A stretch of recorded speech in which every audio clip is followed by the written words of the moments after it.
Hello everyone, it is time for this week's live stream. So today's topic is going to be about water testing and water parameters that are necessary for a reef tank. I talk about water testing every Saturday, but we have not literally had this conversation for the main talk in a very long time. I don't even remember when we did it, and I didn't even look it up, but it's got to be years. It's kind of funny because we talk almost every single weekend, and when I go look at like the history of the live streams, and I'm like, well, when did I talk about RODIs last? Remember when I gave that talk or that presentation a couple of months ago? Hadn't done it in 4 years, and I sell them for a living? Crazy. So I know we do talk about water. I mention it to you so often. I emphasize so many things. But to actually focus on this topic as a topic, I think is a really good one, and we're going to do that today. But before we do that, I need Andrea to show up, so we're going to wait for her to show up, and as soon as she does, I have a homework for her to do because we have to take care of that. And let me grab something. Not the best example, but it'll have to do. I wanted to let you know I'm wearing an Aqua Shella shirt. This is the one that was in Chicago. And there is an Aqua Shella happening here in Dallas on the last 2 days of the month, on the 30th and 31st. And if you are near here and you want to attend it, and you show up on Sunday, you'll hear my presentation. And this is a talk I've only given once to one club online virtually through Zoom, and that is about the reef reset. At some point I will do a video talking about it, but for now, it's a presentation. So if you'd like to come and attend that, you are welcome to do so, and I think you'll have a great time. Aqua Shella is this event that has saltwater and freshwater, all kinds of weird animals, and then it also has art, music, liquor. I mean, it doesn't have to be liquor, but there's liquor there, and a lot of us enjoy it. So those of you that don't enjoy it, that's fine. There's other things you can drink as well. But I just want to let you know these are the options. These are things to look forward to. And the event is a lot of fun. So I do enjoy it. I was actually kind of nervous about going because of what's going on with COVID, and I may be wearing a mask the whole time. I haven't decided yet. There's a good chance I will, except when I'm giving my talk on a stage. But I did go to the Cowboys game, and as soon as I walked toward the stadium, I started thinking, wow, this was a terrible decision. What was I thinking? I don't know. I guess in my brain, I had seen sporting events from last year where the teams were on the field, but the audience was full of cardboard cutouts and a few human beings. And so my brain basically was thinking it won't be that many people there. There was easily 60,000 people at that event. And I was thinking, oh my God. And no one was wearing a mask except for employees. And I thought, this is so dumb. Why would I do this, you know? So I put my mask on and I went through security, and and then you go in, and I was invited by a friend. He said, hey, would you like to go to the game tomorrow? I was like, oh yeah, sure. Thinking, like I said, not very many people will be there. And then what ended up happening was, hey, Andrea, I need you here in a second, so don't walk away. I kept following him, and we kept going lower and lower in the stadium. And I was like, okay, we're at the bottom of Titanic. Are we the first to die? What's going on here? Because we were now lower than the football field. And he said, just follow me. And we actually were in a suite. And that was actually really nice and made me feel a lot better, because now I was in a room that was, it was small, but it had a kitchen, it had its own bathroom, they delivered the food to your suite, and we had this patio that you could stand right at ground level and watch the game, and there was maybe 12 of us in there, maybe, I don't know. It wasn't very many, and so I didn't feel as nervous as if I'd been sitting in the stands with 500 people. I mean, I got double vaccinated earlier this year, but so did my friend Dwayne, who caught COVID while he was at work. So, I mean, it can happen anywhere. It could happen me dropping off a package for the post office. You never know. Okay, listen, Andrea, I told you I needed you. So I have been doing an Instagram contest, and I need to announce the winner. And Andrea, I need you to figure out who the winner is. So here's what you have to do. Go figure out where that contest is, Andrea. I'm talking to you. And figure out where that is, find the responses, and the person with the highest phosphate level that replied is going to win a bottle of Phosphate RX. So it made no sense to award this to someone that has low phosphate, because they'll never use it. But someone with high phosphate, they should win it. So what we're going to do is we're going to figure out who it is. She'll tell us here, and then we'll announce it on Instagram, or I'll have someone else announce on Instagram because we're doing the live stream. But someone's going to win it here in the US. And it's a free thing. So saves you 30 bucks plus shipping, saves you $36. This is the one product that I've been using for more, I love saying this. I've been using this for a decade. I've been using it for more than a decade now. It is the only thing I use to control phosphate in my tank. And one bottle has 600 drops. You put in a certain amount of drops to reduce your phosphate from a high number to a low number. Now, I know some people like to use it like a maintenance dose. I've never done that. I'm kind of tempted to maybe start. But for me, I've always just let the phosphates rise, and when they got up to like 0.25, 0.5, 0.75, I would dose and knock them back down to close to zero and let the roller coaster begin again with the ascension as it gradually goes up for weeks and weeks and weeks until it gets up there. But I don't know. Maybe I'll start putting in a little more frequently and not let it rise as high. I mean, I've told you guys for years, my reef lives in spite of me, and you can see the reef is doing really, really well. I've never had any issues with Phosphate RX. I've never lost any fish with it, which is one concern some people talk about. I do feel that people with nano tanks have a disadvantage compared to someone with a larger system. But you just never know. And now a lot of people will chime in saying, oh, it's lanthanum chloride. Yes, that is the ingredient, but it's already figured out and done to where you just count drops. And for me to count 125 drops for, what does that take me, a minute? And then I have to do it again for 6 to 10 weeks. I mean, that is amazing. I love that. But some people have reported losing yellow tangs, for example. And I had yellow tangs in mine for years, for 5-6 years. They swam around right through it, never cared. One day I lost a yellow tang. I have no idea if it was related to this or anything else. It was just on the sand bed, and I have no idea how it died. And so I just have the one yellow tang behind me that comes out into the, there she is, that comes out into the open. So I'm not worried about yellow tangs. Now, I run a higher alkalinity. I've always tried to figure out why people that dose lanthanum chloride in general, rather than just this specific product, why they lose a fish. And I've always tried to figure out, well, what is their salinity? What is their alkalinity? What was different? You know, how can we compare it? And I don't have the answer. Maybe because I don't overdose this product, I use the right amount. I'm not sure what happens, but someone with a smaller tank that wants to use this product can probably rig up a system with like a power heads, a MaxiJet, a Ciche, something like that, that is sitting in the tank, pumping water up a tube into a fine micron filter sock that you got clamped to the tank overnight. And you can dose the tank, let the Ciche push it through the sock. You can still run your skimmer or whatever all-in-one filtration you have in the back. And in the next morning, remove the pump and remove the sock and check your phosphates and they'll be lower. And yeah. Love this product. The minute it came out, I was like, oh my God, I'm in love. And the thing is, it wasn't even called this. It used to be called Phosphate Control. And I was like, okay. And I had tried all kinds of different GFOs with no results, no luck at all. It was just a waste of money, and it was messy, and I was frustrated, and it was annoying, and you had to worry about the way it tumbled. And I was like, I mean, barely tumbled. I didn't like it, and it was too much of an effort. And this came out, and I was like, are you kidding me? I mean, okay, so what did I use before this? I used something from Carib Sea, I think, called, wow, it's so long, I don't remember the name.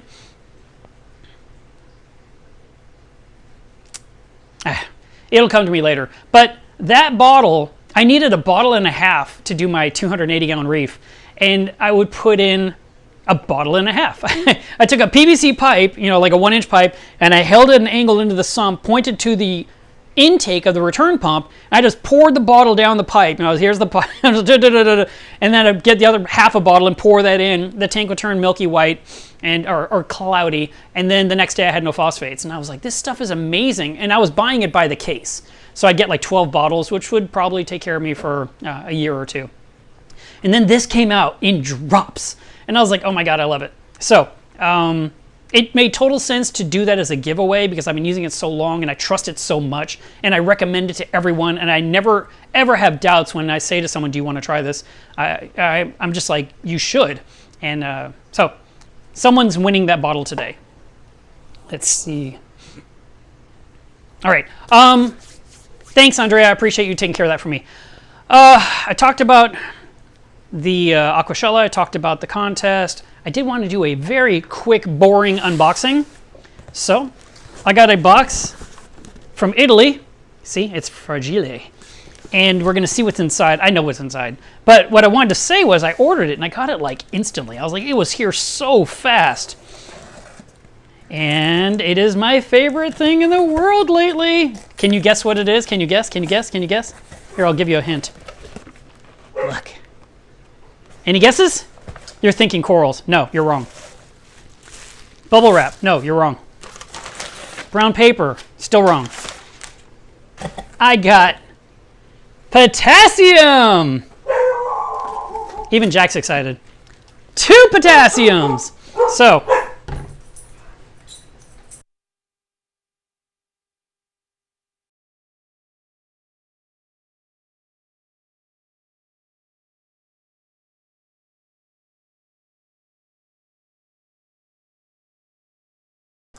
I got her too excited. Sorry, guys.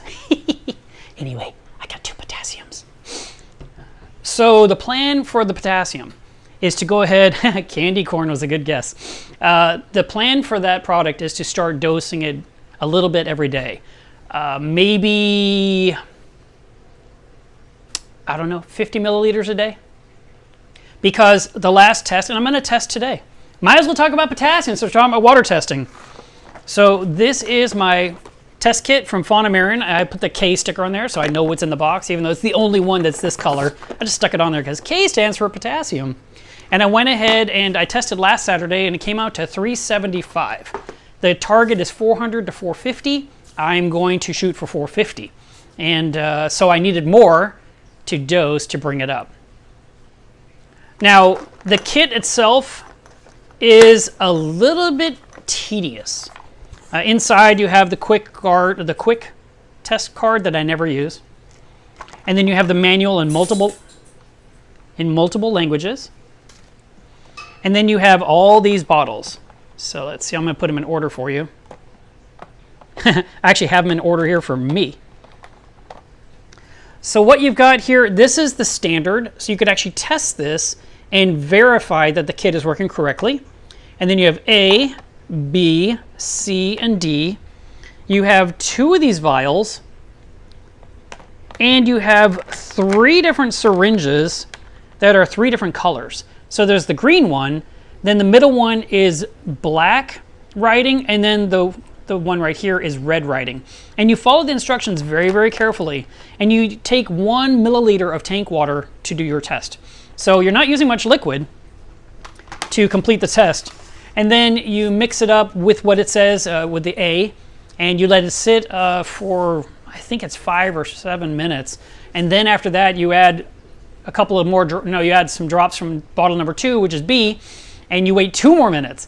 And then you add 3 drops of C, and I do everything on the magnetic stirrer now. I love it. I tried it out with this one because I was very curious if I could get away with it, and it works great. So I sell the magnetic stirrer. It's called the Smart Stirrer. It's on my website. It goes with flat rate shipping, so it doesn't cost you much in shipping. And you can just set your vial in there. It fits the Red Sea beakers perfectly. I've been telling you guys to get this. I probably have 10 more left in stock. I don't know why they aren't flying off the shelf, because once you've used it, you'll never ever want to hold a vial and shake it by hand and put some drops and shake it by hand and put some drops. Oh my God, this is so much nicer. This one charges with a USB cable. I charged it like 2 months ago and it still keeps running. It takes like 2 hours to charge. And then when you turn it on, you'll get a blue light. Let's see if I can turn this closer. See how it's blue? And then when it gets low, that thing turns red. So you know the battery's low. And it's never turned red. But you can just charge it once in a while, once in a blue moon, and it's completely portable. You put your beaker in there. Inside of it, I have a small magnetic bead. Do not lose this tiny bead. I did lose one. I dropped it and it bounced, and I'm sure it's under my dishwasher. But I took the cover plate off the front of the dishwasher and took a flashlight, and I can't find my tiny itty bitty bead. This is the world's smallest bead. All the ones you find on eBay are too big. They're like nuggets compared to this thing. This thing's like rice. So I opened up a brand new one just to get the bead. I'm so mad. But you want that tiny bead. And then you can just turn it on, and you can put your liquid in there, your water sample, and then you turn it on and you start adding the drops per the instructions of whatever test kit you use, and it'll stir everything. And the background is white, which helps you see the color change really easily. I love this thing. I mean, I'm telling you, I'm not just trying to make money off of you. I'm trying to get you to get this because your testing experience will be so much better. I'm sure someone like Andrea or somebody else will put a link to it in the chat so that you can find it. It's Smart Stir. And if you just go to MilosReef.com and go into the shop area, and you can just type in Smart Stir in the search box, and it'll be the very first thing you find. Just add it to cart, get it today. I'll ship it out on Monday, and you'll be so much happier. All right, so.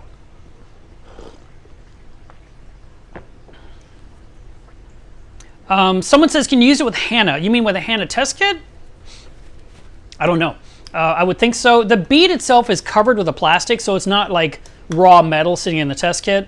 And when I do my nitrate test kit, I'm using the API vials. You guys know what those look like. They're like ridiculously tiny, skinny. So here is Red Sea. Here is Elos. Here is API. And here is Fauna Marin. And all of them work. Now what I do with API is I actually put the vial inside the Red Sea, and then I put the little tiny magnetic stirrer bead in the bottom of that and set it right in there, do my water sample in here, and mix up my nitrate. But for some of you, you may want to use Salifert to measure nitrate. And if you're going to do that, you're going to get a square beaker. It's a plastic one, and it does not fit the Smart Stir. So this is the Salifert beaker. Here's the Red Sea beaker with an API beaker. But it doesn't fit in there, so you can't use that one. It just doesn't go in far enough to where you can get in there and do anything. So you would forego using their beaker, but you can still do your test. Now, if you're using HANA checkers, you probably don't care about this, but you may have some tests that are not HANA checkers. Like maybe you don't like that. For example, let's say you don't like the calcium HANA checker. You could do calcium test kits on the Smart Stir, and it'll be really, really nice. It's great for magnesium. It's fantastic for the potassium test. When I did the potassium test the first time, I put in all the stuff. I waited. I put in more. I waited. I put in the 3 drops, and now it's time to put in the final, which is D. And you shake it up, and you have to put it in, and it's really difficult. So to accomplish properly.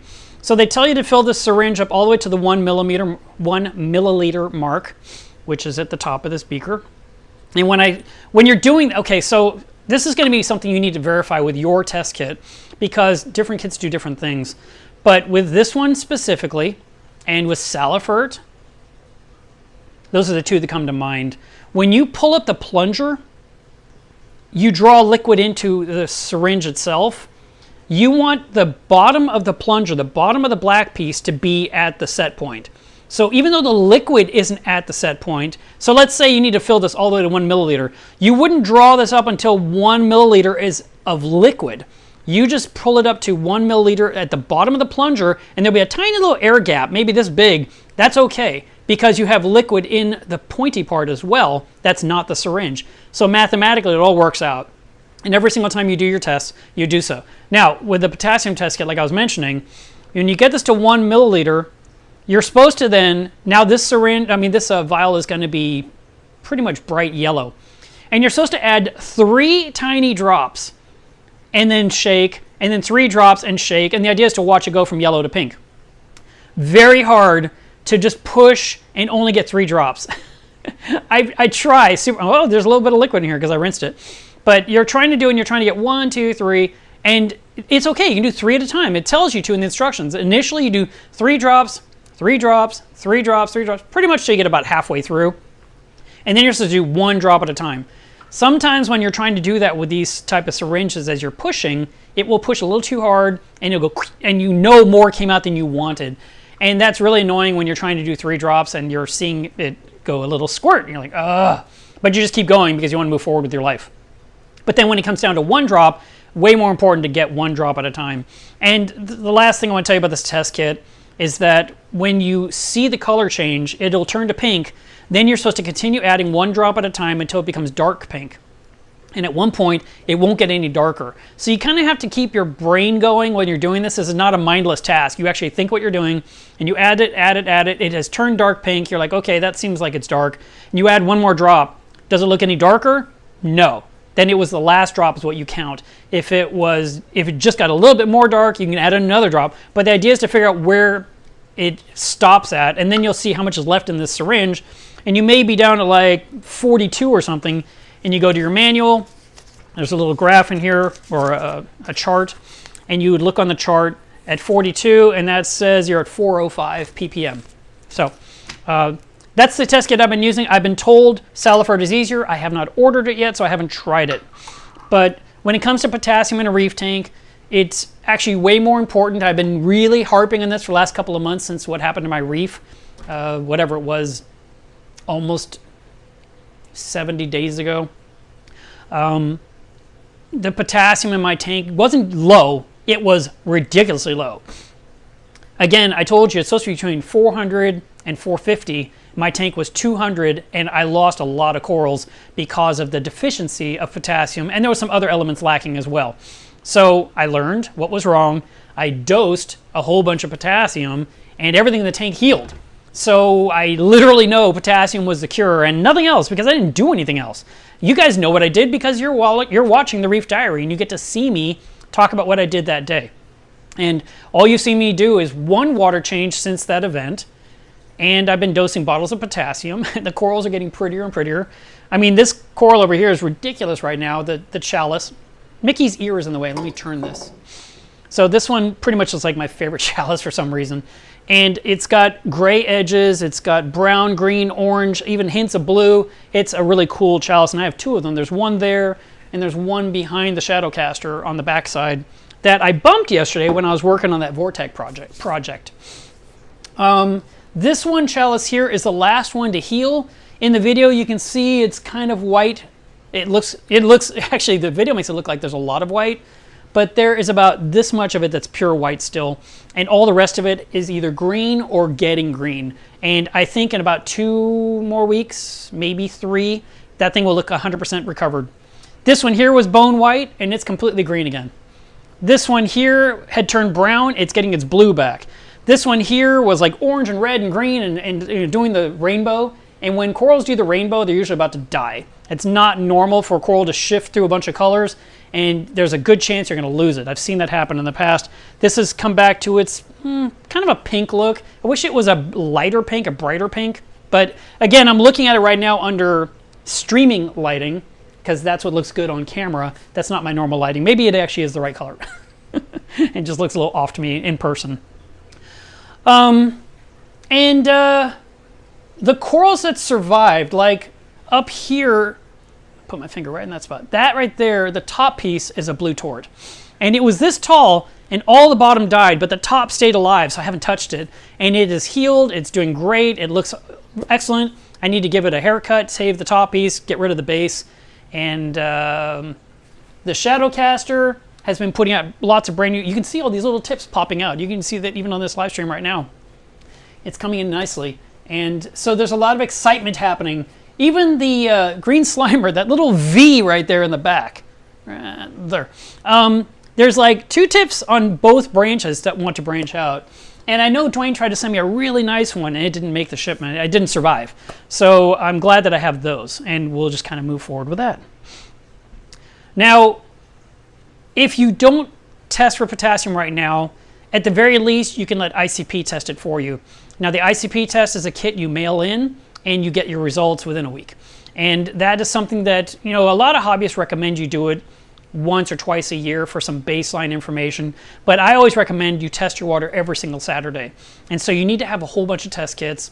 And just having the master API test kit from the fish store is not enough. Not for a reef tank. For a fish only, you probably could. Thank you, Andrea. She says the winner is the Noob Reefer. And his answer was that his phosphate rates are 0.7. So he needs Phosphate RX, and that's why he's going to win it. So we will definitely put that announcement over on the on Instagram as well for them, so that they can know that they won, and then it'll get shipped out to them next week. Thanks so much for doing that homework. Now, the potassium I'm using is from Fauna Marin. It's one that I've one of many. I actually went to Amazon just to see what's available. I know Brightwell sells potassium. ESV sells potassium. ESV sells potassium iodide, where mine is potassium chloride. And then there's also potassium sulfate. So there's apparently several kinds of potassium out there. I've been using this one and I'm very happy with it because it did exactly what I needed. The math wasn't difficult and I was able to move forward with my life. I did, like I said, I found some potassium chloride, just a pound of it. You would have to know how much water to mix that with. You would need to know how much to dose. You need to find some kind of a calculator, probably online, to determine that if you're trying to DIY it yourself. But for me, just to buy a couple of bottles it doesn't break the bank for me. I think these bottles are about $20 each. And when I placed my order, I think I placed it with ICP1999.com because right now Fauna Marin is doing a sale, or was doing a sale at least, on their ICP test being $20. And if you go there and go to products, you can find things like potassium and other stuff too that they sell. And I think it's that one, not the website, but the business, that one is based in Houston, because if you ship anything in Texas, you get it the next day. And I placed my order the next day. I had this box and I was like, wow, that was really quick. That was great. I love it. Where actually I've been to their warehouse and it's in Florida, which would have taken a few days to get here. But this one had the Houston label, so it got here really quickly. Now, like I said, there are other kits available in the market and there's other brands of potassium you can buy. And just if you feel the need to get it, do it. Do some homework, but don't neglect it. Don't not do it. That's the thing. I have learned the hard way through the Reef Diary what it's like to have a massive deficiency of potassium. Now, if your numbers are like 360, 380, it's not bad, and that is, it's okay. And you could even test your brand new salt water and see what the measurement is of that potassium. And if it's higher, then odds are with each water change, you'll raise it up a little tiny bit. Okay, that's enough about that one. We talked briefly about Phosphate RX like crazy, and I say briefly, it was 5 minutes. So we'll talk about the phosphate test kit. Now, the ELIS phosphate test kit I use, I like it a lot because there's 2 bottles, and you put in 10 milliliters of water in your vial, 2 drops of this, 2 drops of this, shake it or use your smart stir for 30 seconds, and then look at the color. And the chart they give you has 2 sides. So there's a freshwater side and there's a saltwater side. You want to make sure you're using seawater, saltwater. And then you've got your colors, which could be from clear, which is very, very low phosphate, to what I've done, super dark blue. Now, the super dark blue is 1.0. I've actually exceeded that when an auto feeder dumped all the food for like a month in my tank in one day. But I don't find this hard to read. Also, Salifert makes a good phosphate test kit where it's a few drops and 1 scoop of their powder, shake it for 30 seconds, and boom, you're done. I mean, both those test kits are really easy to use. They don't cost a lot, and I find them simpler to use than anything. I know a lot of you say, well, I can't read the difference in colors. Well, if it's blue, it's bad. If it's clear, it's good. So if it's light blue, you're doing better. If it gets lighter blue, it's even better. The less blue, the better, okay? If you prefer to use the Hanna checkers, they have the ultra low, which is for people that have such low, that almost zero phosphate, that they need the ultra low. For someone like myself, I would need the high range, which is 0 to 75 ppm. And as you guys know, for a long time, my tank was measuring around 80 week after week after week after week after week, and it just wouldn't come down. After the big reef reset, after all the sand bed cleaning, the tank is now staying week after week between 5 and 10. It's just, I don't even think about it. I can literally start adding fish because my nitrates are staying down like they should. So I'm really happy about that. And at this point, my API test kit is hard to read because it's so pale between these 2 colors. So you've got yellow, which is 0, and then you've got the next one down, and then you've got the next one down. And I know people always crap on the API kit, but you know what? It's a $13 kit. It measures all the way to 200, and you get an answer. And if it's super low, you're doing great. Do you need to know the exact precise number to the decimal point? I don't know that you do, but we definitely want to have under 20 for a normal tank, and for a reef tank, we like to have it even less, maybe 10, possibly 5.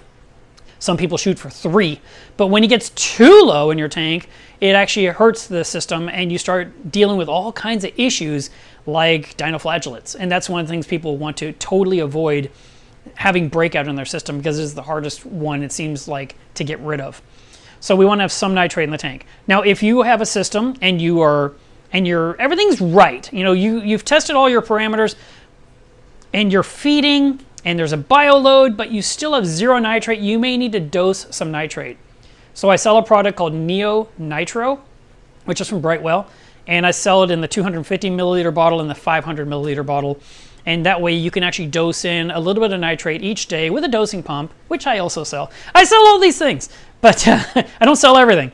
But I do carry Neo Nitro and I carry Neo Phos. So if you're in a system that has zero nitrate, zero phosphate, and you need a little bit to avoid dinoflagellates, I sell both of those and I sell dosing pumps. So you could set that up, or you can just manually dose it at first to make sure that everything is correct. And that's actually a really important step. When it comes to testing your water, I'm telling you, please test your water. Please verify what your numbers are every single week. And a lot of you love all the automation. I mean, you're just like, oh my God, I can do this with my phone. That's fantastic. But to be honest, when you first do anything, it's best not to automate it. So for example, let's say I were to go out and buy a brand new Tesla today. I would not just jump in the car and say, autopilot me to Domino's Pizza. I would drive my new Tesla and get a feel for the car. And I would feel for the brakes, and I would understand how to work the buttons and the dashboard and adjust my seat and just kind of understand my car for a little bit, and then try out autopilot, maybe while I'm on the freeway, and kind of see how it does in a lane for a few seconds or a minute or two or 5, I don't know. But I would try little bits. Then when I'm very comfortable with the car and I understand how it all works and I've watched YouTube videos and I've learned everything and I followed the tutorial on the Tesla screen that they probably have, then I could try some auto driving and it'd be pretty cool, I'm sure.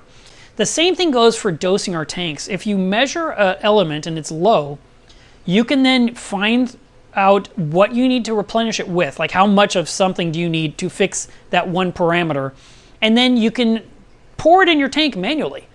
And you can do that for 2 or 3 days or a week or 2 weeks until you get that number back where it needs to be. And then once it's there, if you choose to have like a maintenance dose using a dosing pump to trickle in a little bit of this or a little bit of that to keep those levels always the same, totally good. But if you go from a guy that barely understands your test kits to, well, let me set up these auto dosers. Okay, I went through the calibration. I've got my jug of solution. Start. You go to your phone, yeah, that looks good. I think I did everything right. And then your tank starts going haywire and you're like, why is my tank messing up? It could be that it's dosing way too much.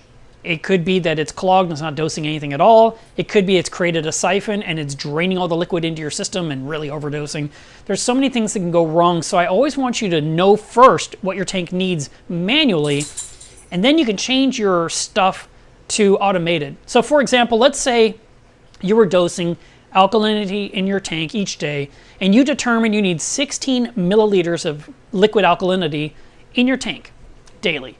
So you keep putting that in every single day, and your tank is doing well, and every Saturday when you measure your water parameters, your alkalinity is always the same number. It's always around, let's say 9, and you're like, okay, literally 16 milliliters works. Now you can set up a dosing pump, and you can hook it up to a small amount of liquid. You could put in 250 milliliters, you could put in 500 milliliters, just a small number, and let it trickle in the 16 automatically for you. It can be in one dose. You could break it up over 3 doses. You could do, some people want to make it where it doses every single hour for 12 hours, or they want to dose a little bit for 24 hours. I don't think any of that's necessary. You just need to get that liquid in your tank in the morning. So if it's 1 dose or 3 doses, so be it. If you want to do 5 milliliters, and 6 milliliters from like 7 o'clock, 8 o'clock, and 9 o'clock, more power to you. But at least you know the number. You're not just guessing. You're not testing the water and saying, well, the alkalinity has gone up a little bit higher, so let me just reduce how long the doser runs. That's not how you do it. You're supposed to know how much your tank needs, and then you put in that correct amount, and you use a doser to do it, so you don't have to do it yourself. And the benefit of the doser would be when you travel, or if you're asleep.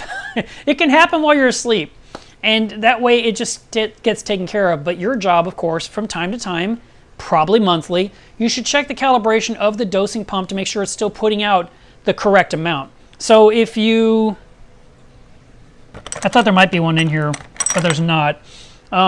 Somewhere I have a very small little graduated beaker, and I will, for example, test the Versa. And I'm telling the Versa, I want you to put out 60 milliliters of liquid per minute. Then I will put the beaker under there and I hit calibrate and I test and it runs and it might put in 42. And then I tell the calibration what I got was 42, I didn't get 60. And what it does then, it hits save and it updates something in the pump and the pump spins a little bit faster and then you can do the same test again and now I get 60 when I ask for 60. And that's how it should be with your dosing pump. If it's designed to put out 10 milliliters per minute, you should be able to put a beaker under there for a minute and measure that that's literally what's coming out. That way you know it's putting out the right amount and it's not underdosing your tank because the pump is out of calibration. So we want to make sure that that is correct. Okay, so we've talked about phosphate, nitrate, and potassium. Let's talk about alkalinity. Alkalinity is the world's easiest test on the planet. Hannah makes a checker, very simple to use. You fill up the vial, I think, with 5 milliliters of water. You put in 1 syringe of their solution, and I don't know, you shake it, you put it in the thing, and boom, you have a number on your screen. You can read it. For me, I just need this one bottle. I used to use Marin. No, I used to use, what was it called? Tropic Marin? Maybe that was what it was called. TM. It was like a $10 kit. I'm like, oh my God, alkalinity is so cheap. And you take your 5 milliliters and you would put in your drops, and every drop you put in was 1 DKH. It was so simple.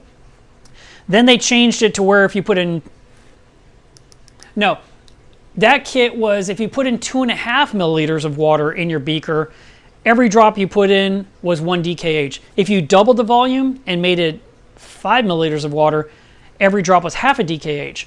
So I could put in 10 drops and know I'm at 5 DKH. And it was a very simple way to test. I just don't see the need for a checker, some kind of a thing with a digital readout necessarily. This one's super easy to do. It's not expensive, and you can do it anytime you want, day or night. But you know, if you want, you could go ahead and you could get something like the Master. Oh, I'm sure I'm saying the wrong name. You can get the Trident. I know that one. I was going to say Mastertronic, Alkatronic. You could get that, and it can measure for you all the time, and you can just open your phone, look at the app, and see where your numbers are. All these machines that you get, if they're automated like that, you need to calibrate them. That is, you just cannot not calibrate. And if you do stay on top of your calibration, then at least you have a good idea of the trends of your system, and you can see how the numbers are working. The Trident for my tank measures alkalinity 4 times a day. That is the default. If you want to do it more, you can set it up to 8 times a day, 12 times a day. It can measure throughout the day and get you a really interesting graph of what's happening with your alkalinity. But I just 4 times a day is more than enough. But that is the least amount programmed into the Trident. And people will buy this $600 machine and then say, well, I only want to dose once a day. Like, that's not your choice. I mean, you just don't get to choose it. I don't know why people think they can. When you're doing your homework, it says the minimum test it does is 4 per day. Okay, that's what it's going to do. And the reason that I've heard for the reason it's doing 4 times a day is that if the liquid sits in the lines too long, it has the chance of getting clogged, and you don't want to have to deal with unclogging that system. So it's the recommended thing. So I mean, if you don't want to do it 4 times a day, don't buy the Trident. That's what I'm saying. There are other ways of doing things. One of my friends who's also a moderator in Club Milo's Reef, his name is Mike, and he got himself a dose, and he got himself some beakers, and I think he got some stirrers, and he rigged some crazy DIY thing, and he is measuring alkalinity like every, I don't feel like it every 5 minutes. It's insane. And it's costing him like a penny a test. And he's just like, and he's mixing up all this stuff. He's just a mad scientist, and he's having a blast with it. But I don't know anyone that's copied him, not one person. And it is quite the thing he's created. But it sure was interesting to see. Now, I should mention some numbers. I specifically talked about potassium levels. I mentioned nitrate levels. Phosphate I didn't go into, so I want to mention that one. Our goal is to be about 0.03. It can be a little higher than that, 0.07. If you're at 0.1, that's still not bad. I have friends with reef tanks that's much higher than that, and the reef tanks look beautiful.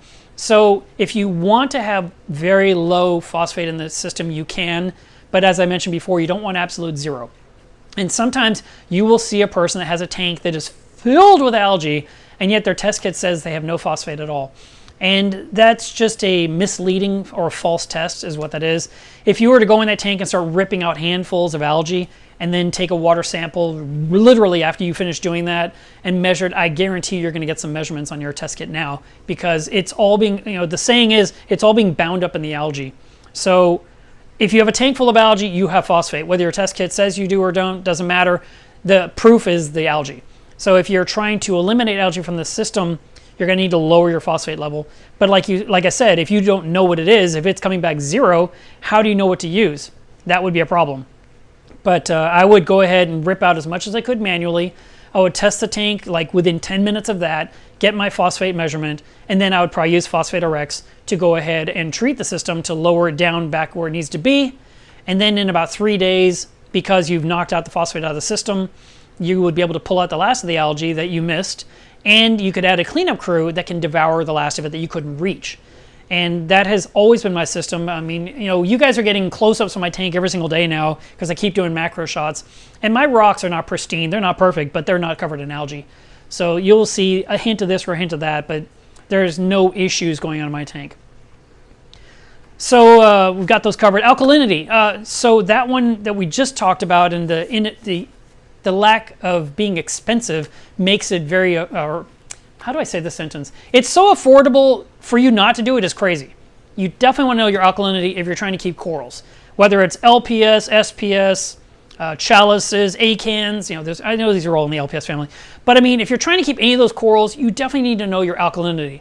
If you're just keeping leathers and mushrooms and zinnia, you may not care as much, but it's still good to know it. Because if your tank gets too low in alkalinity, your zinnia could just melt away. So it is an element we do want to know. We know that with higher alkalinity, it helps keep your pH up. We also know if you're buffering your tank to raise pH, you raise your alkalinity accordingly. So you need to know what your alkalinity is. There's a lot of school of thought when it comes to how much you should have. Generally speaking, the goal is somewhere between 8 and 11 DKH. Some people prefer to have it at 7 or 7.5. That's really low to me. I don't like it that low myself. I usually shoot for 9. And that means I want to be around 9 all the time. If your range is 9.5 or 8.5, just as long as you're always at 8.5 day after day after day, you're doing great. If you are at 8 and then you're at 11 and then you're at 7 and then you're at 11.5 and then you're at 7.5 and then literally this is like happening daily or weekly, that's bad. You want to have a nice straight line of alkalinity as much as you can, as close as you can to where it needs to be. And that's why we are dosing liquid alkalinity daily to replace what's being taken up by the corals. So find a number within 8 and 11 and stick to it. That is your goal. Pick a number. I don't want you to think it's anywhere between this and this. It's not, you can go anywhere you want all the time, okay? You have to pick a number in that range between 8 and 11. The higher alkalinity is usually used in systems that have higher nitrate and phosphate, which I'm famous for. When you have low nitrate and low phosphate, you want to have lower alkalinity, so it might be better to shoot for 8 and keep it around 8 all the time. And I think that's one of the reasons why people shoot for 7, because their nutrients are so low, and with a lower alkalinity, they don't run into some of the issues that happen, and they get some of the pastel colors that they really like. It was something that was very popular 15 years ago with the Zeovit program.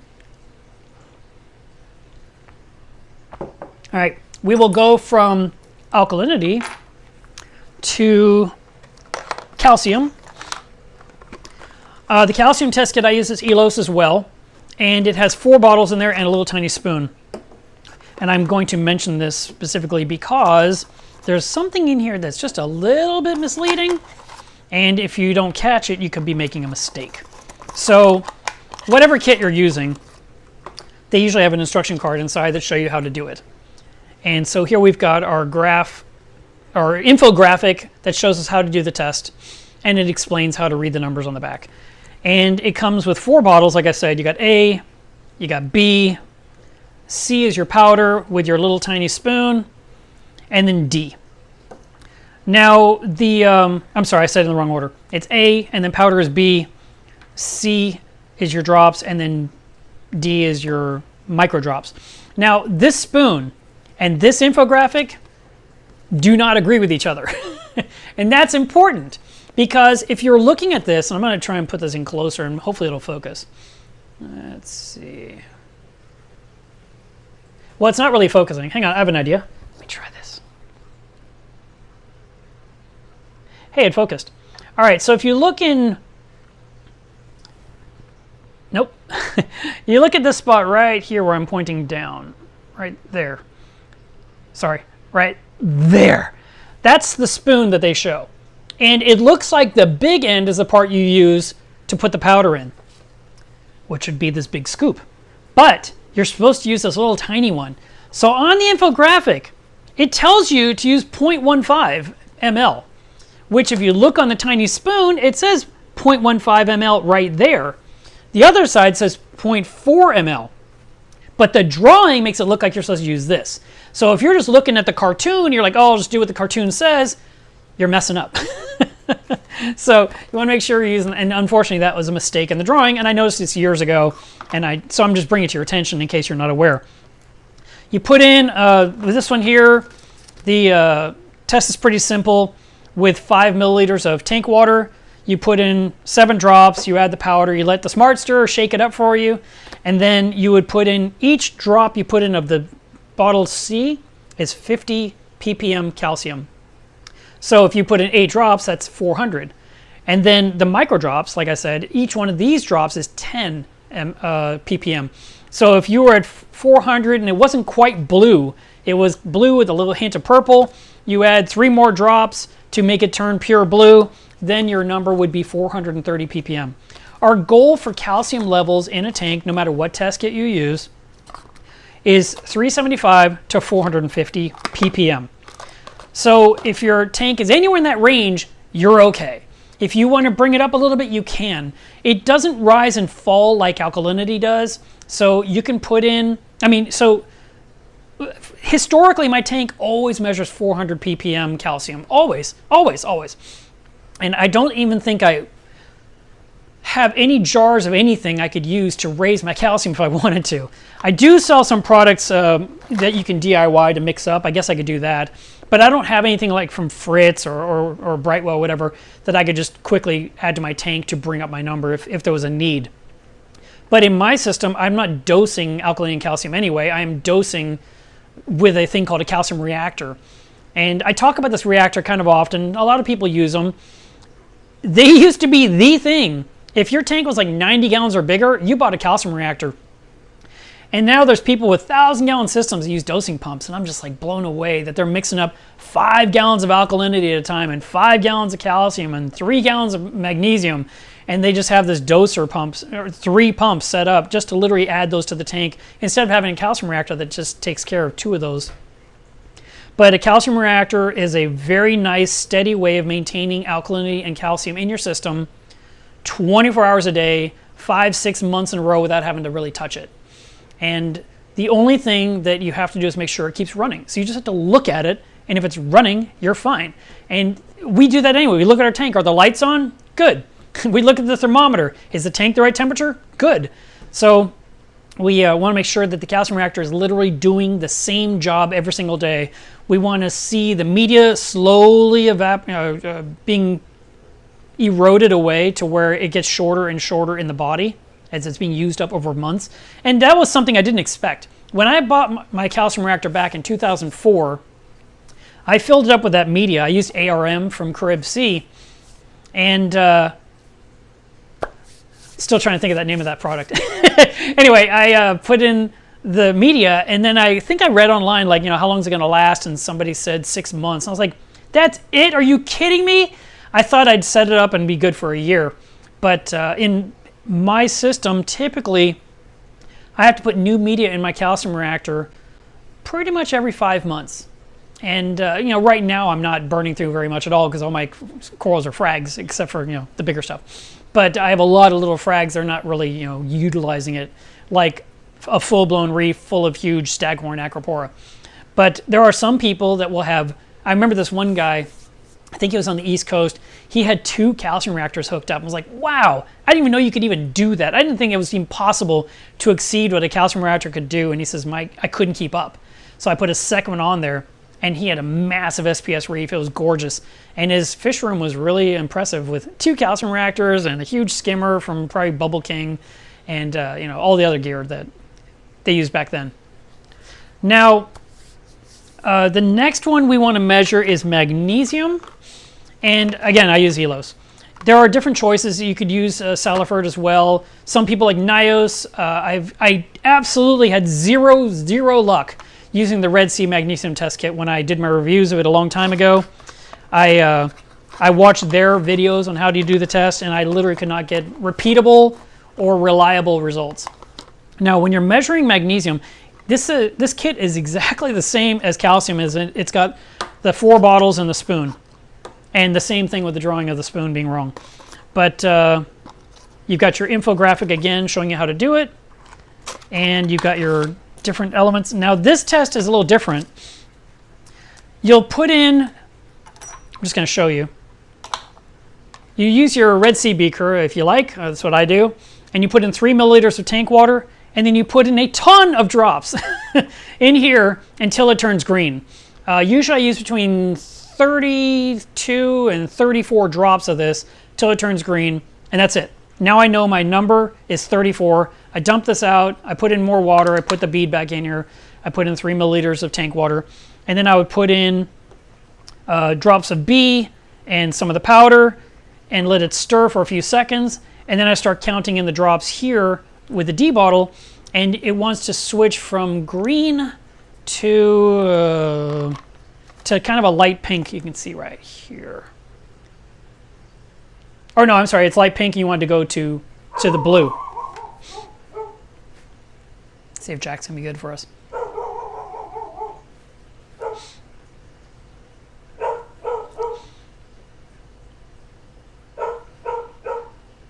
Sorry, I'm trying to decide if I have to hit the mute button or not if she comes running out here.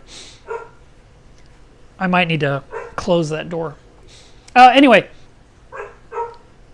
with this test, like I said, you want to go from the color that you turned it to the green, then you're mixing it up pink and you're going from pink to blue. It's not a hard thing to see unless you're colorblind, and I don't mean that derogatorily. I mean literally, if you're colorblind, it's hard.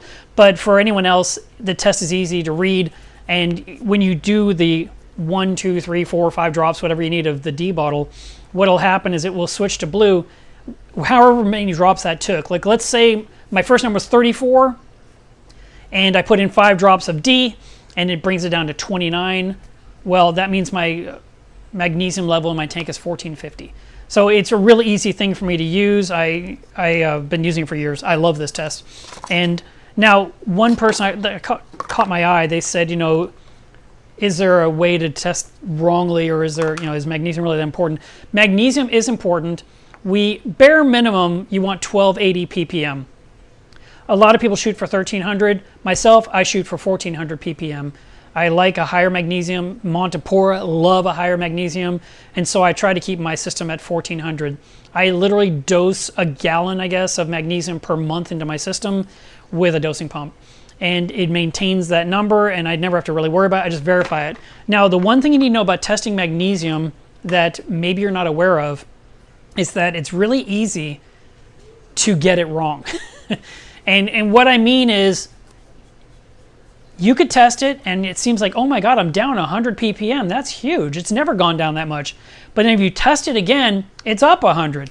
And then you test it a third time, and you're like, okay, I'm sick of doing this stupid test. And you could actually take the 3 tests, and you could do the average. You could do the average of 3. Do you want to go to your room?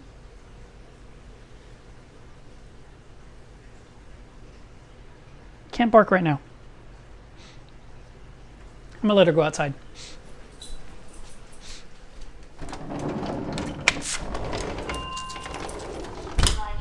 Okay, I'm back. So that is something to be aware of. It's really, there is a thing, I can't remember the terminology, but basically, because we're measuring such a large ppm, trying to reach like 1400 ppm, that the results can be skewed and be off 100, 150. It is possible to make a mistake and get a really rough number. So if you ever doubt your magnesium test it 3 times and divide by 3, and that will give you probably the most accurate number. And that way you know what your magnesium level is. Don't just, so there's this habit that hobbyists do, and you know, we're all guilty of it. I'd say myself as well. If I check my alkalinity and the number comes back what I want it to be, I don't check it again. I'm like, okay, it's good. It's where it needs to be. But that's really not the best way to verify a number. I mean, yeah, I tested. Yes, I did the procedure.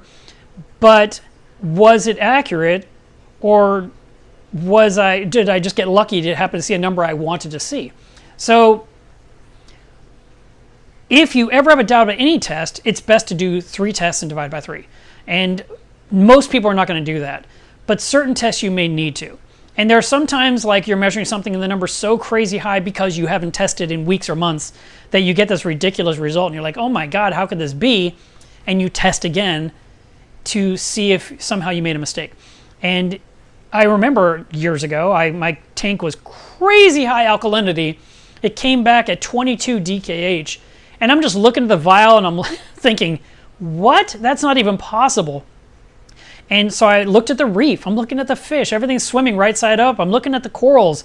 I'm looking at all the LPS and they're just swaying in the flow. They don't seem to care at all. And I'm like, how is my tank 22 DKH? That's not even plausible. Everything should be dead. You know, that's what you think in your head. So I would do the test again and it was 21.5. And I was like, wow, it really is up that high. Well, immediately I just disabled the calcium reactor temporarily to stop adding even one more drop of alkalinity. And I let the number come down gradually to about 16 DKH. That took, I don't know, a few days, probably a few days. And once it hit 16, I turned the calcium reactor back on to maintain that level for about 3 weeks. And then I disabled the calcium reactor again for a few days, and it came down to 12. And then I resumed the calcium reactor again and let it stay at 12 for 3 weeks. And then finally I got it down, you know, and then I reduced the calcium reactor, or I disabled it again, and waited until it came down to 9.5. And then I locked it in, and 9.5 is where it was. Now, how did it get so high in the first place? Well, I was not testing weekly. So that's the first thing that I did wrong. And then the second thing is the CO2 was not closing. There was there was a failure of the mechanical device. And it was putting in so much CO2 into the media that it was dissolving the heck out of it and was putting out really, really high DKH alkalinity into my reef 24 hours a day until, you know, it got really, really high. So I corrected that problem. And these are some of those things, those nuances that you learn as a hobbyist the longer you have your gear. And it's one of the reasons why people talk about tank maturity. They're really talking about hobbyist maturity, because when you've been maintaining an aquarium for a good 9 months, 10 months, you've kind of seen a lot happen in that time period. And you've learned the quirks of your equipment. You've learned the things that happen. And you can spot issues better than you could in the beginning. So you become more mature as a hobbyist. Your husbandry becomes better. And you end up being able to fix small issues, or even large issues, better than you could in the beginning when you barely understood how everything works. So we want to make sure that our equipment is all running properly. We want to make sure we're testing every single week. And so that's why we're testing these things here, because if you don't test, and if you just look at the tank and you say, hey, everything's pretty, everything's fine, you're gonna get bit. Something's gonna go wrong. I mean, when my tank took that nosedive behind me, I was bit by something I've never checked. It wasn't like I had neglected something. It wasn't like I did something wrong. I actually had a bad batch of salt. It literally happened. And that's the first time since '97 that I've had a bad batch get me. I usually am very good about testing, but I never, ever in my life have tested for potassium. And so I didn't know it was deficient. If I had known it was deficient, I probably would have thought that's weird. And I don't even know what I would have done, because it's such a non-element to me. It's just, I don't think of it being important when it's really important. And so my whole stance on potassium has changed. And now anytime someone has a problem, I have aptasia, like, oh, have you checked potassium? which is ridiculous. But it's just, I've learned the hard way, and you guys got to ride along with me on that one and kind of experience it with me, and you got to watch by dosing it how I fixed things in the tank, and I fixed it. I mean, how much work did I really do?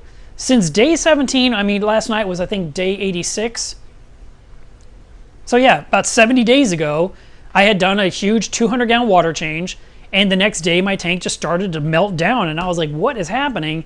And certain corals were going up in smoke, others were changing bone white, and others kept living and didn't care at all. And I was kind of fascinated by some not caring. The fact that half my reef was essentially unaffected was great. I got really lucky, right? But during that subsequent time, the biggest effort I did was sending in ICP tests and analyzing the information to determine what was wrong.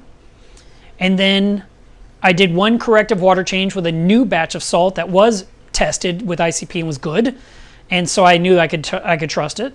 And the tank has turned around with a dosing of 3 bottles of potassium. So it wasn't like I had to do anything else. I didn't have to, I don't know, restart the tank from scratch or bleach all my rocks or deal with some horrific pest. I just had to fix a lacking element, and I did that through not only dosing but also through testing. And so that's why today I'm talking about this is so important. Now, when it comes to measuring salinity of your tank, there are different devices on the market. I didn't bring anything over here. A refractometer is what I've been using forever. I did have I still own it, but I haven't used it in forever. A digital refractometer from Milwaukee, and it uses like 4 AA batteries. Speaking of batteries, I had to look at my mic, make sure I don't have a red light. And you would just put a dropper full of water on the little lens, and you hit analyze, and it tells you 1.025, 1.026, 1.027. It's really easy. And I would always do that test 3 times because it was digital and I didn't trust it. So I would wipe off the thing with a soft towel. I'd put in a dropper of water. I'd hit the test. It would tell me the number. I would drain that water off in the sink, wipe it off with a clean towel, soft cloth towel, put another dropper, hit the test again, dump it off, do it a 3rd time, and then I'd say, okay, 3 times in a row I got this number, I'm going to believe it, which was usually like 1.027. That typically is where my tank tends to be most of the time. Then I've also used the refractometer you hold up and you look at a very bright light. And if you're using a refractometer now and you're not looking at the brightest light on Earth, you're actually making it hard to read. So literally you want, if that's my light source over there, I want to hold this thing up and I want to look at that thing like I'm looking into the sun. That's what you want. The brightest point of light ever. Not just some light in the room, the brightest spotlight from some LED you've got that's blinding you. That's perfect. It will give you a nice hard line between blue and white, and you can see where the blue line is, and it'll tell you what your salinity is of the tank. Now, refractometers need to be calibrated, and a lot of people calibrate them with RODI water, and that is the wrong thing to do. It is wrong. Everyone's going to tell you I'm wrong, but they're wrong. Do not use RODI water because that is 0. And you're not supposed to zero out a refractometer. You want to calibrate the refractometer to the number closest to what you're measuring. We're never measuring 0. We're measuring 1.026. Or if you want to talk PPT, we're trying to reach 35 PPT. So when you're looking in that lens, you want some kind of a solution that you can put on the lens of your refractometer that's 35 ppt. So you put a few drops, you look through it, it's not measuring 35 ppt, and you put the screwdriver in the top and you twist it until it reads 35 ppt. Dump it off, wipe it off, put 3 more drops of the calibration solution, look again, is it 35 ppt? Perfect. Now measure your tank. And that's how you're supposed to use a refractometer. And there are a couple of brands on the market that tell you to calibrate with RODI water, and they're actually wrong too. The brand is actually wrong. The instructions are wrong. You want to measure with the range you're shooting for. Think about this. If you have a pH probe and you're measuring your tank and your goal is to be 8 to 8.3, right? That's somewhere where we want our pH to be. Do you want to calibrate your pH probe to 0? No. You calibrate it between 7 and 10 because 8 is in between it. That is the calibration solutions we use, 7 and 10 for a pH probe. So for a refractometer, you want to use 35 ppt calibration solution. I sell it. It's called Accuracy, and it's a really simple thing to use, and it works really well, and doesn't cost much. I think it's like $6 or $8. So another method that's used to measure salinity is going to be a floating hydrometer. And Tropic Marin makes a huge one, which I happen to have here.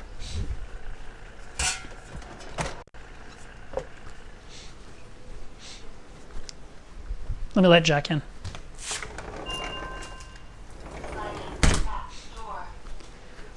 So this is the Tropic Marin hydrometer, and this was actually a gift from Mike. He got it for me a while back because he knew I'd never buy it. So he says, Mark, I'm sending this to you. I'm like, all right. And then he gets mad that I don't use it. So this thing is very, very fragile. Don't want to break it. It's made of glass.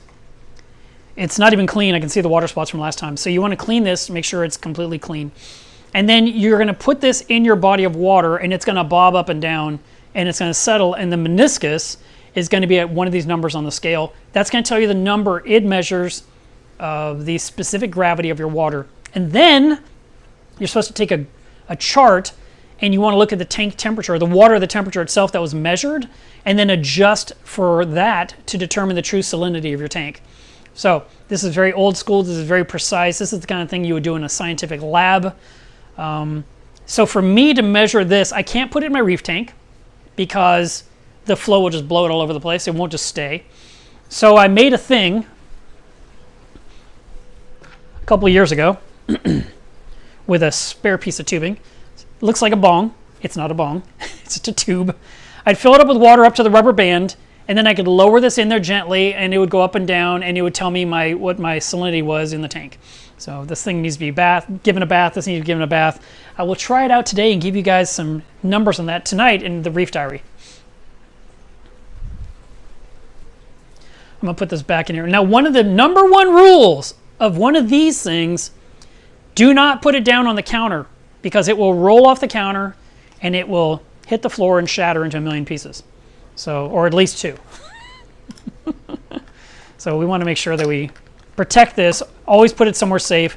The simplest thing you can do if you have one of these in your, even the smaller regular ones that most people buy, if you have a towel on the counter, set it on the towel because the towel won't let it roll off. Okay, it'll just be there. But then don't do something like grab the towel to wipe off your hands and drop your hydrometer on the ground and shatter it either, because that's the other way. So either it'll roll off or you'll grab the towel and drop it. So be very aware of where that is. Another method that people use to measure salinity is called a hydrometer, is a swing arm hydrometer. And I feel like that is the least accurate one of the choices on the market. So I would say that one from Tropic Marin, the one I just held up before, that is probably the most accurate one you could do. The refractometer you hold up that you look through is going to be very trustworthy. And then the swing arm is the least trustworthy. And it's just, it can't be calibrated. You can just use it out of the box. It just is what it is. And if if it's telling you wrong, it's going to tell you wrong for everything for the rest of your life. So I don't recommend that one at all. But I know I was surprised when I did a video about measuring salinity years ago. I feel like 90% of the comments were people that use the swing arm. And I was just blown away with how many people were using that. And I think the reason they used it is it was free and it came in the bucket of salt they bought. And so they just trusted it. But it's just a piece of plastic and it can be very inaccurate. It can even have air bubbles stuck on the needle, and so it won't tell you what the real number is. So I don't recommend using that. If you have it, I recommend you upgrade. I literally just ordered in some of the handheld refractometers that you look through, and I'll be adding those to my website. So if you're looking to buy one, you can buy one from me. That would be nice. Let's see. I feel like I'm out of focus. I got this new focus thing. It helps a little bit. All right. And Jack is being good. What have we left to test? I didn't talk about pH because usually I don't really worry about pH, but the goal would be, like I said, between 8.0 and 8.3. And there are different ways to measure pH.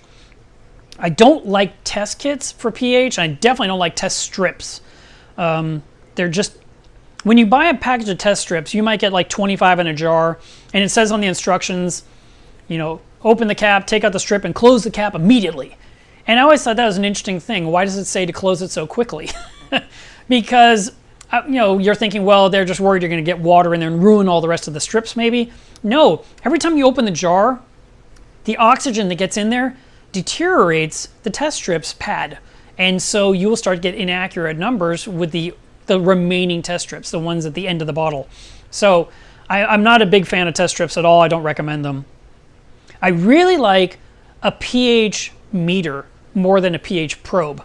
So there are some probes on the market where you can put in this thing that looks like a pen and hold down a button and it'll tell you a number on the screen. And it's kind of iffy. But if you get a meter that kind of looks like your phone with a 6-foot wire with a pH probe on the end, and you can put it in your barrel of salt water and read the pH. You can put it in your reef tank and read the pH. You can put it in your frag tank and read the pH. I love that. So I've been really pushing people for some time, if you're going to buy one, to buy the American Pinpoint pH meter. And it uses a 9-volt battery. And I had mine rigged where it was turned on all the time. And I just bought a new battery, or replaced the battery, I don't know, every 4, 5, 6 months whenever it started to weaken. And I left the probe in my sump all the time. And every time I opened the cabinet doors, I saw the pH. And that was it. But I don't really tell people to chase pH or worry about pH, because so many people do totally worry about the pH, and they don't care as much about alkalinity, calcium, magnesium, and salinity. And those 4 kind of handle most of your pH in the first place. So if you get those 4 correct and in the proper zone where they're all where they belong, pH takes care of itself. Now, there are some conditions where your pH may be too low chronically, and this would be because there's too much CO2 in your home. So if you are in a household with 6 children, 4 dogs, and a cat, and a hamster, everything's breathing, taking in oxygen, putting out CO2, and they're breathing near your tank. Literally, mouth breathers are affecting the pH in your tank. And this is an absolute true story. I was reading an article by Randy Holmes Farley, who is our resident reef chemist wizard, and he did a test of measuring CO2 around his reef tank in an empty room and got a baseline. And then he let his big dog go in there, which was probably like a Labrador, and it just lay there napping and licking itself and just being a dog. And the CO2 rose in the room dramatically just from breathing of a dog at rest. It wasn't even a dog that was playing with toys and running and that had the zoomies. Imagine what that number would have been. And so he determined CO2 literally affected pH and did that example. And then, of course, another way to do this is if you could measure CO2 in your room, just measure it, like throughout the night and see what the reading is. And then let all your family come in the room and enjoy it. Or have a party at your house with a bunch of people over and just watch the numbers plummet. I know when Frank's Tanks would do his annual sale, he would bring in, I don't know, he would actually limit how many people could come into the store because the store wasn't big enough to hold everyone that was outside. And he would usually rent like one of the other empty storefronts, and he'd fill it up with tables and food and drink and decorations and stuff, and he'd tell people go over there and wait. And he would have microphones set up and speakers to where he could do raffle contests and stuff, and the people would be over there and they'd listen if they won anything. Anyway, that was his thing. But what he noticed was that the pH in all of his tanks dropped during that event because there was so many people in his store, and he says it was a real problem. And it's one of the reasons why he limited how many people could come in at a time during those sales.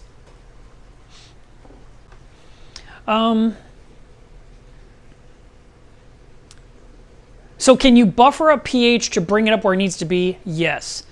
But as I said before, if you buffer up pH, you will very likely buffer up your alkalinity, and we don't want to do that. Now, Brightwell came out with a new product, and I actually have a few bottles here. If anyone's interested in it, let me know, because I don't have a way to test it reasonably. Maybe you do.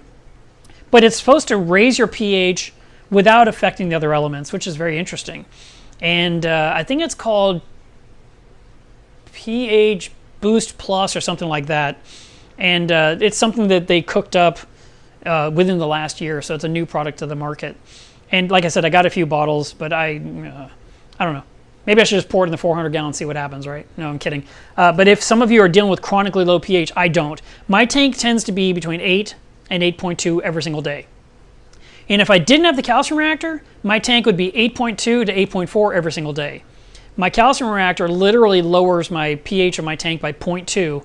And I know this for a fact, and it's always proven true, because anytime I've had to take the calcium reactor offline for a few days, like when alkalinity was too high, or when I was dosing the potassium. I was dosing so much potassium in the tank to bring that number up that it was raising my pH.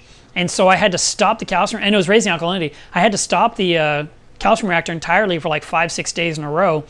And my pH went way up. I was like, wow, potassium raises pH. Like, no, that's not true. Calcium reactor's off. That's why the pH went up. Okay, got it. So everything correlates with something else. So whenever you're making an adjustment, it can affect something else. But for the most part, just know there are people out there with beautiful tanks that have an average of pH of 7.7 to 7.9, and the tank looks fine. There's no uglies, there's no issues, there's no death and decay. So while it may be nice to shoot for 8.3, you may be able to have a beautiful reef that tends to be 7.9 to 8.1 every single day, or 7.8 to 8.0. And also, you guys have got to start rounding up your digits, because I'll have someone say, hey, my pH is only 8.19. I'm like, it's 8.2, that's fine, that's a good number. And they're like, oh, because they see 1.9 and I guess they just think it's a horrible number. You got to round up. And a lot of times when people show you their graph, like if they use Apex Fusion, the graph is doing this thing with the pH. And they always take a screenshot of the graph, but you can't see the numbers. And if they would just scroll the screen up slightly, take 2 fingers and push up, you'll see the numbers at the bottom, and it'll say, like for example, mine right now. If I look at it, it says, right now the tank is 8.03, and this is my graph at the moment. Oh my goodness, oh my goodness. But underneath, it says in the very bottom, let's see if it'll do it for you. It's too white. It says my minimum is 7.96, my average is 8.07, and my maximum is 8.2. 7.96 is 8.0. Okay, I told you my low is 8.0, and I told you my high is 8.2. That's exactly what this says, and that's what this is. So it's not a number I'm worried about, and it's not a number I ever worry about. I run a large protein skimmer on my system, and the protein skimmer catches the waste and it removes it. But the other thing that it does, and I've mentioned this recently, and I hope that more of your ears are perking up, a protein skimmer does not add oxygen to your tank. And everyone thinks it does, and it does not. It does not add more oxygen. It just whips up bubbles in the body, but it's not making air. It's not an air-producing device.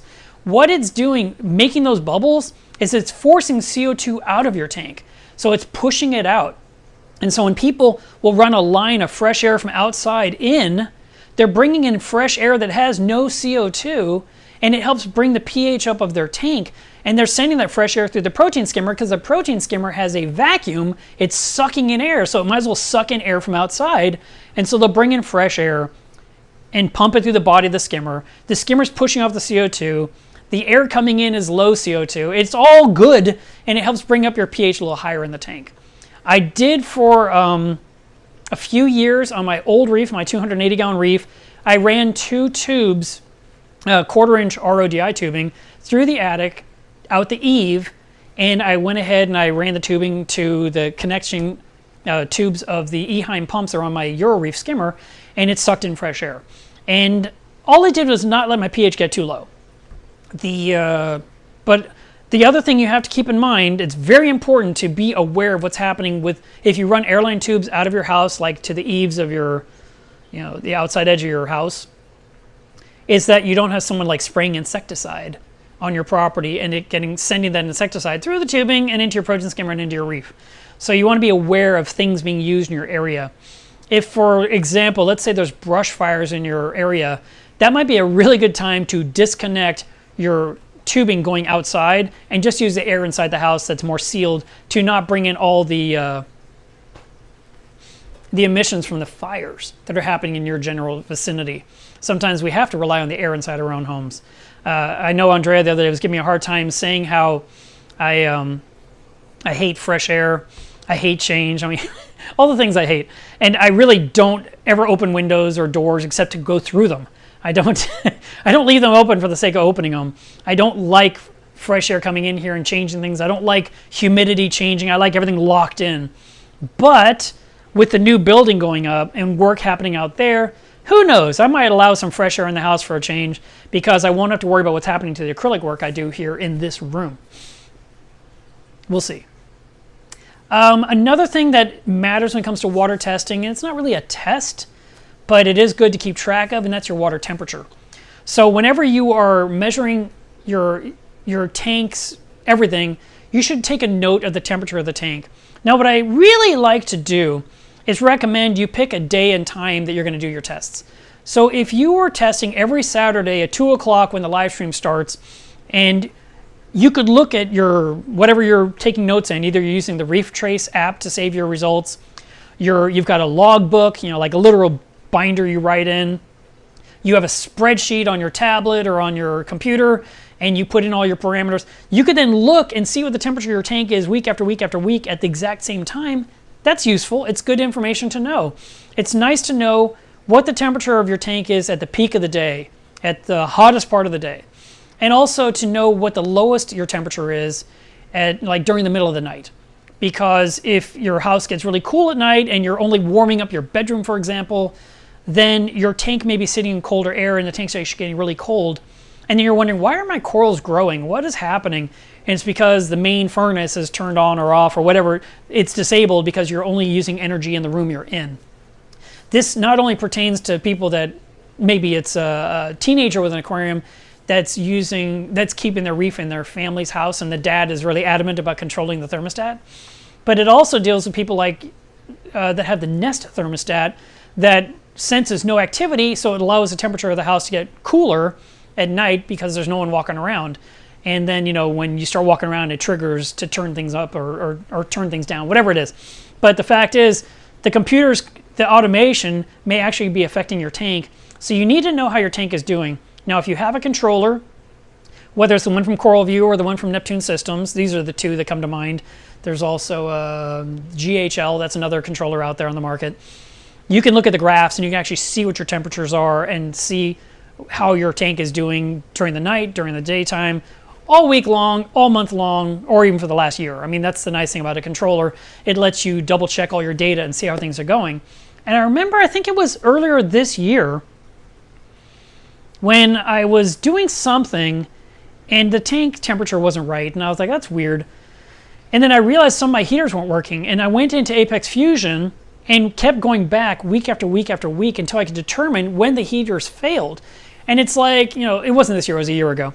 But I remember it was like April and there was something going on with the heaters. And I discovered that at least one of my heaters had failed back in December. And it was months and I hadn't noticed. So one of the things we want to do is make sure that our heaters are working, make sure that our thermometer is accurate, and double check what the tank temperature is at different points of the day, during the evening, during the night, during a party, when the doors are open, when the doors are closed. You just want to know what the tank is because we want to have it stable.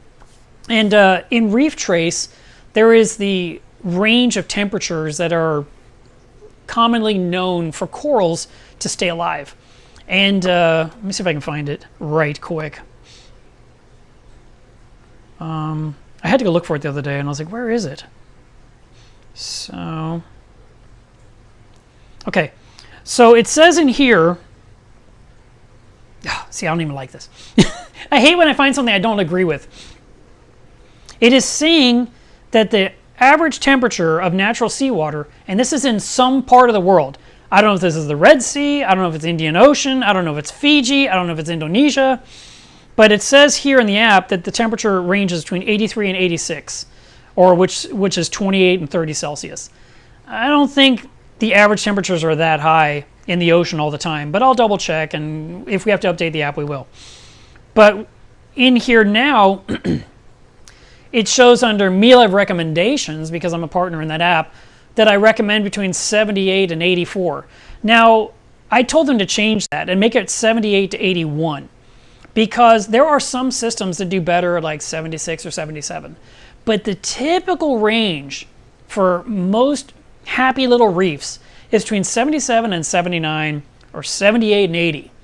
And if it goes up to about 81, that's okay. I mean, sometimes that happens.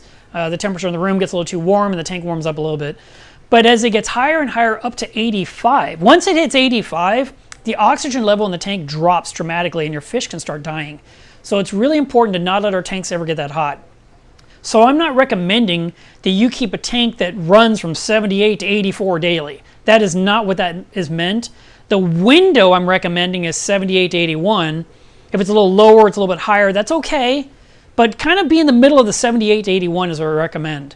And so if you can keep your tank like 78.5 all the time, fantastic. There are some people that can dial in their whole system with the heaters and the chillers and the fans, and they can literally have it where their tank never changes more than half a degree ever. And it's just like, it's just almost a straight line in their graphs. For my tank temperature tends to be, double check here.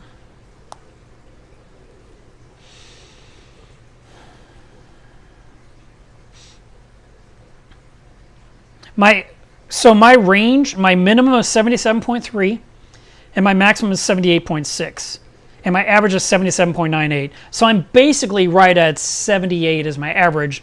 So my range is 1.3 degree change per day, and the graph looks super dramatic. But it's because it's going up and down a maximum of 1.3 degrees. So it's not much of a change. Actually, it's pretty good. It's pretty tight. It used to be much more when I ran metal halides. It was probably 2.5 degree swing every single day. And now I'm varying 1.3 degrees. And the corals seem to like it. So that's a good thing, right? And I'm using less electricity because I'm using LEDs instead of using metal halides. Okay. I think that's everything that comes to testing. There is another thing there's all kinds of things you could test. You could buy kits for, but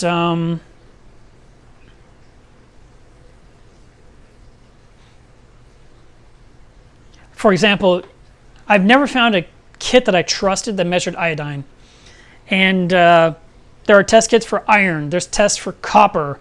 I mean, these are all things that, like, if you're checking for iron, it's because you're trying to grow macroalgae and having no luck. And so you may need to dose iron. And so you got to measure it to know how much to put in and also know when to stop putting in any more. Iodine is a very tricky one because as soon as it goes in the water, it gets depleted super fast. It like dissipates rapidly. So that's kind of a hard one to test. I haven't found a kit that I trust. But ICP will come back and tell you how you're doing with iodine.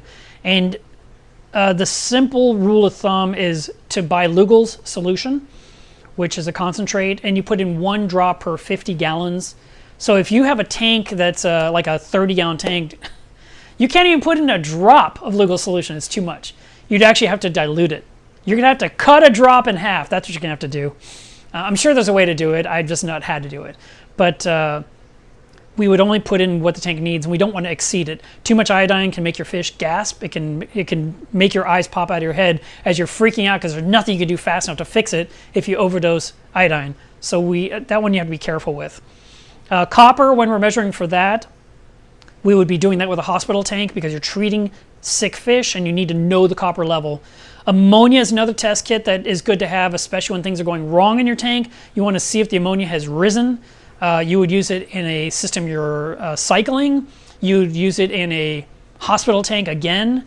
You might even get the ammonia alert badge that you hold on with a suction cup to the front glass, and it just changes color based on what's happening. But as long as you're changing water regularly in the hospital tank, the ammonia level should not rise because you're staying ahead of it with water changes. I think that's kind of it. Oh, and then lastly, how long have I been talking? Wow, we've been talking about testing for almost an hour and a half. I'm amazed. Okay. Lastly, the test kits you have should not be more than 1 year old. So expiration dates matter, and some kits you buy may not even have an expiration date on them. So what I recommend you do is you open the flap and you write the date inside that you open the box. The first time you cracked open the bottle, write down that date. And that way, every time you open the kit, you can see the date. On mine, I just put 5/21, which would be May of 2021. And I think you guys knew this. If you didn't, I'll tell you. Earlier this year, probably May, the anemone cube overflowed for like the 4th time. It was unbelievable. I've never had problems with that tank in 7.5 years. All of a sudden, it just kept overflowing and overflowing and overflowing. Anemones kept going into the overflow and then get into the front of the pipe and block the pipe, and the water couldn't drain, and so the tank overflowed. And one of those times it overflowed, I had this bin stuck under the tank so it wasn't on the kitchen counter. And the water filled this thing completely to the top and overflowed and ruined every test kit. All the, the bottles are fine, but the cards were ruined, the boxes were ruined that I put them in, and I just threw it all away, and I just opened all the new test kits and put the date. So every single one of these test kits in here say 521 on them because they were all opened up in May. So make sure that you're always keeping on top of your test kits. And if you have an older kit, like I see this in the corner of my eye, Reef Keeper says, I just tested my potassium yesterday. My kit expired in 2019. That means it's a 2018 kit. You're not the only one. I also had an old potassium test kit I'd never used. I got it when I got my first bottle of potassium, but I never measured it and I never dosed it. It just sat here on the shelf. And then when everything went to crap in my tank, I went ahead and I measured with this old kit. And I was like, well, I don't know if I believe the numbers. But ICP came back and told me the numbers were low. And it wasn't just one ICP. I sent in one of the tank and one of my RODI water, waited a week, got my results back, and my eyeballs went like, what? So I sent in 4 more tests. One of the tank, one of the frag tank, which is a separate system, one of the old salt water, and one of the new salt water. And so I had a total of 5 saltwater ICP tests with different levels of potassium. And the first one, the first one I did came back like 196, and then of the Reef. And then the following week when I sent in the tank, it was like 198. It was still crazy low instead of 400.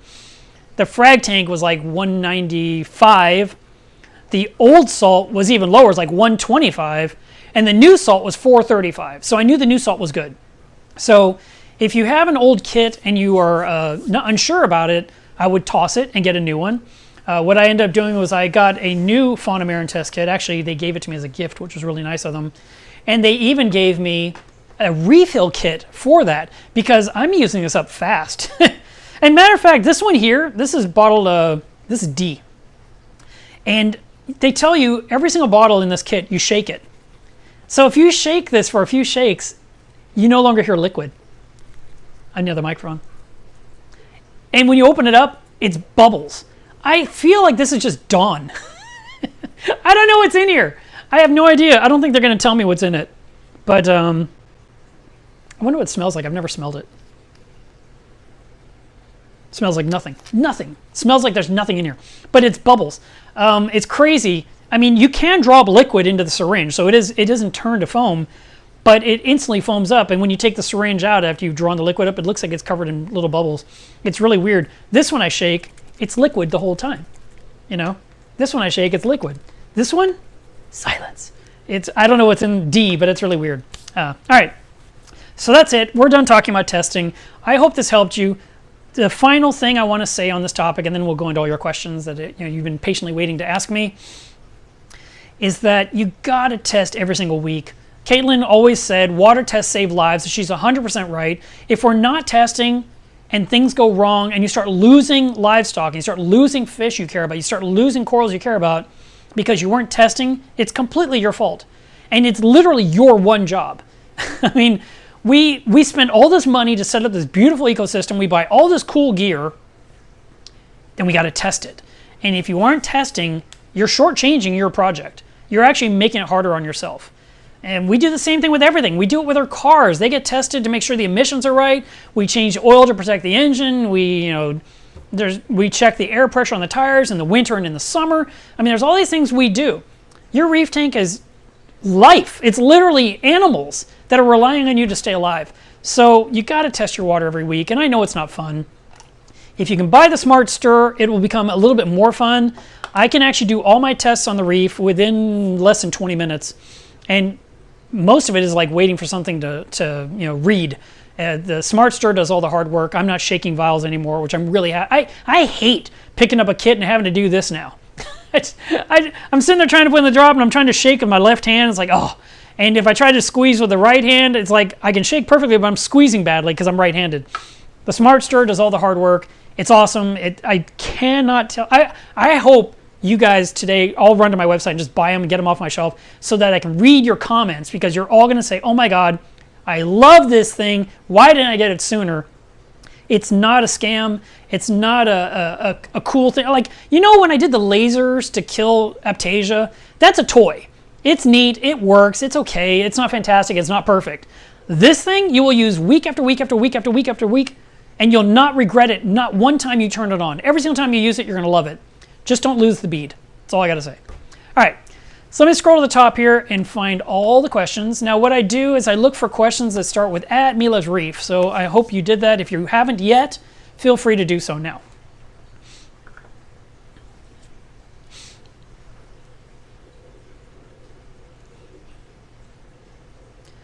Jamie says, I had a Monty go up in smoke and I tested everything and all the things seemed fine except for salinity, which is 1.023. Would you bring it back to 1.026 in days or hours? Any help would be appreciated. 1.023 to 1.026, that's not a huge jump. I'd do that over a period of a week. So what you can do now is you could top off your tank with salt water each day instead of RODI water, and that will bring it up. And just measure your salinity each morning and see where you're at. And when you're at 1.026, go ahead and switch back to RODI water for top off. Hey, Paul, thanks very much for the super chat. I appreciate it.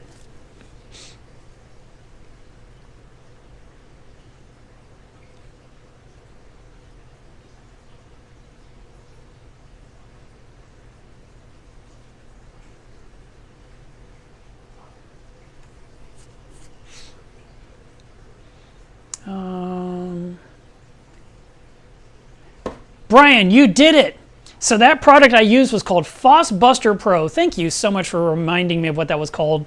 So that was the product I was buying by the case and dosing my tank and knocking down the phosphates. Now, how did my phosphates get so high, and how high were they? Because a lot of people always say, well, what is high? So my 280-gallon reef, which was 6 feet by 30 inches by 30 inches, was right behind where I am now. And I had 3 hippo tangs, Spock the Nasso, Crown Royal the purple tang, and I had a yellow tang and a powder blue tang. There was a lot of tangs in that tank, more than I needed. And my phosphates were 3.0 and nothing was bringing it down. And then I used Phosbuster Pro and they came down.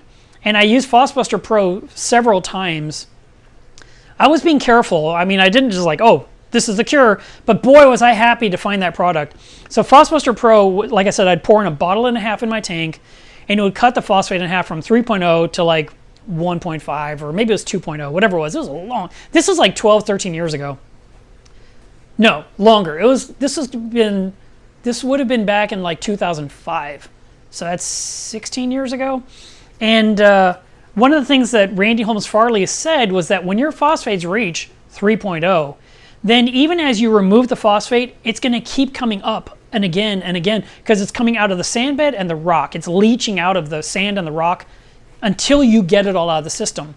So I knew I had a lot of work ahead of me. And like I said, I tried GFO. I tried several brands. I used a Phosband reactor. I used this capsule that you would mount to the bottom of a Tunzi pump.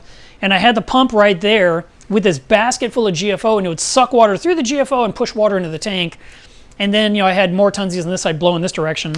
And I had a Phosband reactor down in the sump. I tried RoaPhos, I tried Phosband, I tried Tunzi Silphos with their little basket. I tried a lot of different types over a 9-month period, and nothing put a dent in it. Now, how did my phosphate get so high? Because I had all these tangs, and I was putting in 2 sheets of nori a day to make sure they were well fed, not realizing I was just creating this phosphate bomb in my system. And fish were fat and happy. Corals were okay, but this number was really, really, really high.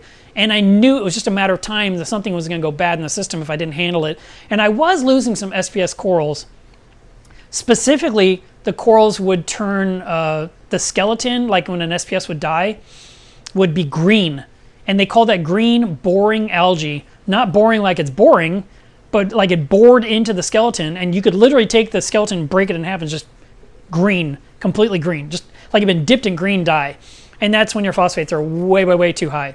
So I used Phosbuster Pro, and I brought it down, and then I'd measure, and it would go up, and I'd bring it down again, and I dosed it. I probably dosed it once a week back then, rather than like every other day. And it solved the problem. It was fantastic. It was a lot of solution.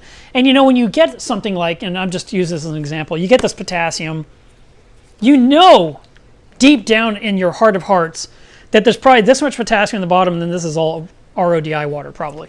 And you're paying for a big bottle of water when all you need is a secret ingredient, But at the time I was like, this is what I got to use. This is what works. I'm going to buy it. I don't care. And I would just tell the fish store, can you bring in a case at a time instead of, because this was this was before we'd buy things online at Amazon. There was no Amazon back then except to buy books.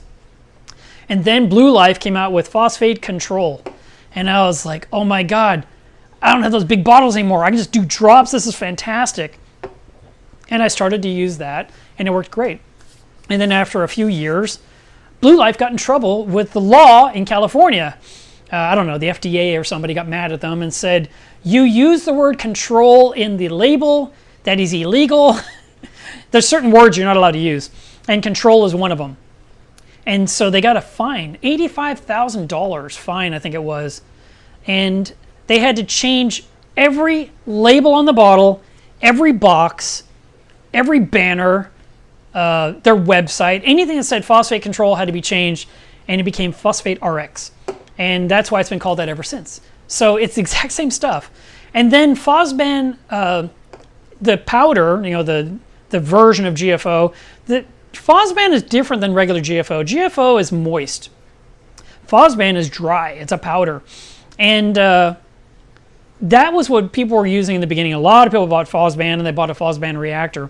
And then others, like from Germany and so forth, they were using Roaphos because it was readily available over there. And then people were trying to find any kind of version of GFO they could. I keep saying GFO, granular ferric oxide. They were trying to find anything they could because they knew it existed, and they didn't want to pay top dollar. Because like one jar of Roaphos was like $80, and whatever that is, a kilo, it was just like, that's a lot of money. But they knew they could use it for their, depending on the size of their tank, it would last them a duration. But then there was guys showing up on eBay selling bulk GFO, and you could have a whole bunch. But then people learned the hard way that after you open your big box of GFO, you had to seal it so it stayed moist, because if it dried out, it didn't work right. And I was just over here using my Phosphate Control, Phosphate RX, and never had to think about GFO, never had to clean reactors, never had to worry about rinsing it, didn't have to worry about the fines getting in my system, didn't have to control the flow rate in there, avoid it from turning hard as a stone. None of that happened. I just used this, and it made my life so much easier. And then, about 2 years ago, two little fishies came up with a new product called Phosban L. And it's a big bottle, probably 500 milliliters, and it is more concentrated than this. So mathematically, you save money buying Phosban L. And I have it in stock. But you have to mix it with water, and then you have to dose it somehow. And because it's lanthanum, because there is a risk factor there, it's almost, I mean, everyone trusts dosers for everything, but that one's a risky one. It's sort of like hooking up a doser to a container of Kalkwasser. There's a chance something could go wrong. So when I've used Phosban L, and I did a video on it on this channel, and you can watch it, I have a large syringe that holds 60 milliliters. That's literally how much my tank needs to bring down phosphate. And I would hold it over the tank, and I would squeeze it into an area of high flow, and I just drip, drip, drip for about 2 minutes until the syringe was empty. And that was it. This was easier for me to use, and that's why I keep using this. But I own Phosban L, so I have another choice if I want to. And the recipe is 1 part Phosban L to 2 parts water. So if I used, in my system, remember I needed a syringe of 60 milliliters, it was 20 milliliters of Phosban L to 40 milliliters of RODI water. You mix it up, you pull it into the syringe, and then I would trickle it into my system, which is a 450-gallon system. Your system could be smaller. So, if you're looking for another choice, that's another one that's available. All right, That was a super long response to a one-word question. Jamie gets it. The Smart Stir changed my reef keeping experience so much easier than shaking it constantly. Keith says, I bought a Smart Stir from Mark. Man, I love this. Buy extra beads. They sell them at EcoSmart. Do they really? At EcoSmart or at Coralview? I don't know EcoSmart. Is that the name of the company for Smart Stir? I just know it says Smart Stir on the box. I'll have to double check that one.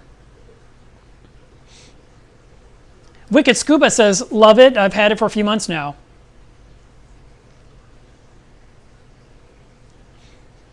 Oh, nice. Paul says that his local fish store has spare beads for the Aqua Stir. See, I'm catching up on all the stuff you guys typed an hour ago. You know, this is a comment I'm going to put up on the screen. Unreefer says, the new Hannah nitrate makes you shake for 2 minutes. And I have seen that. I saw test kits. I can't remember what brand it was. But I remember it said, shake this for 2 minutes straight. And when you're holding, you know, anything, and you have to do this for 2 minutes, you're just like, oh my God, it's ridiculous.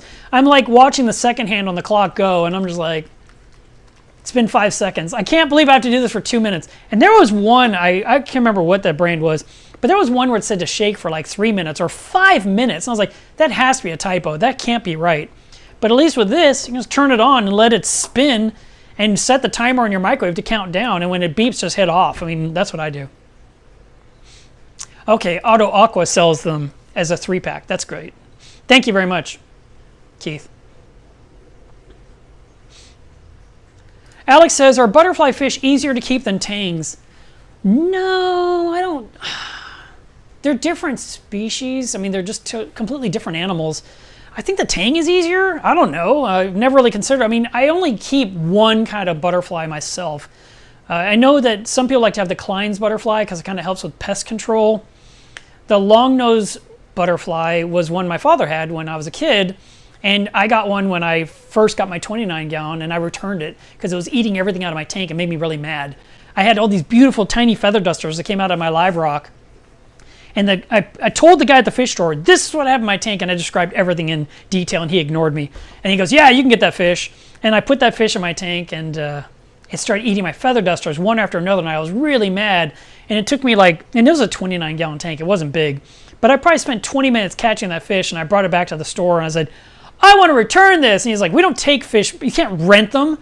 I was like, it's killing my life off my live rock. And you should have known better. And he was all mad at me. And he took it back.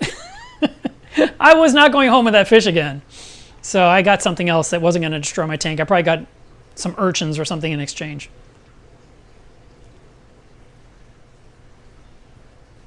Jeff says, what do you contribute the potassium shortage to?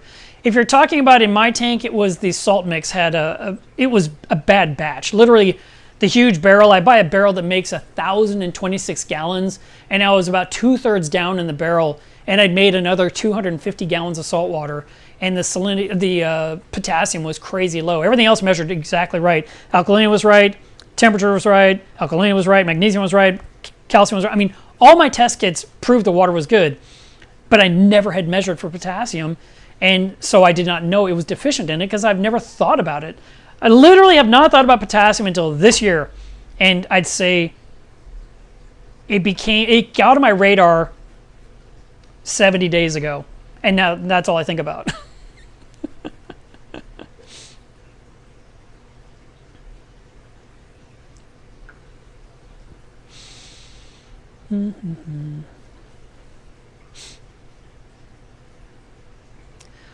Reef P says, project killing vermitid snails. Can you take out a hedgehog snail rock and put it in a new tank and treat it for a few minutes with copper and then carbon, remove any copper? And no.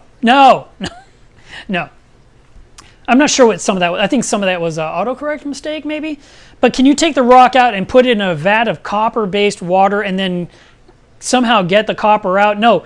Because copper is so invasive, once it's in your rock, it's in there for life, basically. The same within the silicone seams of your aquarium. And that's why we have a completely separate hospital tank, and we never use copper in our main reef, because if we do that, we can't add invertebrates anymore. So if you were to take a rock, if you're going to take the rock out of your tank, just take it out of your tank and break up all the vermitids. Just scrape them all away until they're gone and put the rock back. And if you see a few more, take the rock out again and break off a few more and put it back until you get rid of them.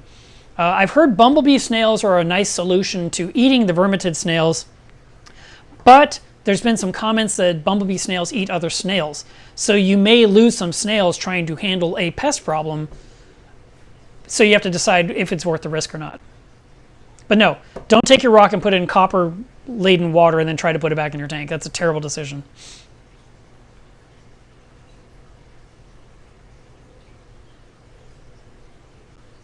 Fletcher says, do you sell dosing containers? I make a triple dosing container in 2 sizes. And they're custom, and they're custom. Everything I build is custom, but I mean, it takes a while for me to get them done. I'm hoping once the new building is up, I can start pre-building those and have them ready to just ship out immediately, so people don't have to wait on those, because it does take at least 4 weeks to get one out.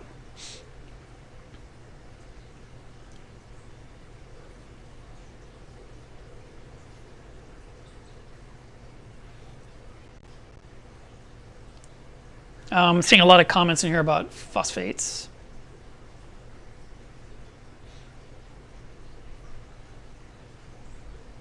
Alex says, should I test magnesium every single week? Yes, you should. The test kit you buy will probably have 50 tests in it, which is basically 1 a week for the entire year.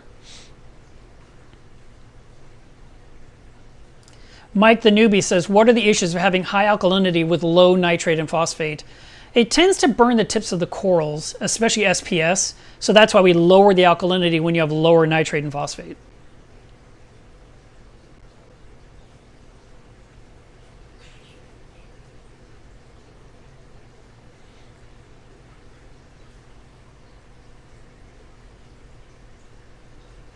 And then Sammy says, can you give me some pros and cons why you prefer Phosphate RX over GFO? Kind of covered that. I think you asked this way before I got to that part of this live stream. Scoot this over just a little bit.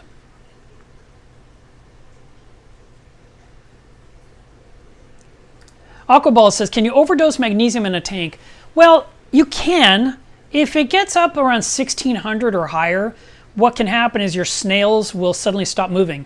The muscles in their foot will atrophy and they're stuck, and they kind of starve to death and die because they can't move, they can't go eat food. So you don't want your magnesium to get too high.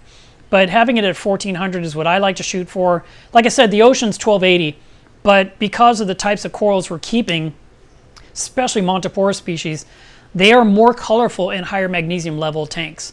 So that's why I like to just generally shoot for 1400 always on my tank. And there's times where it measures a little lower, like 1350 this week, and then it's back to 1400 the next week.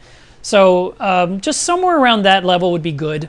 But if you're at like 1500, for a long time, for like 3 years straight, my tank was at 1500 every single week because the salt mix I was using back then was 1500. And I started the tank with that salt mix. So every drop of water that went in the tank that was salt water had the magnesium so high I couldn't bring it down. And it was really hard to add snails to my tank because of that. And eventually I stopped using that salt mix and went to like Red Sea Pro, and I was able to actually have magnesium come down to a normal number. And then, you know, later on I found myself having to dose it. Now you may have the perfect salt mix that gives you the exact right amount of magnesium all the time, but once the frags turn into colonies and the colonies turn into big colonies, then you will start to absorb way more than what your salt mix will provide, and that's why we have to dose extra, which is my situation.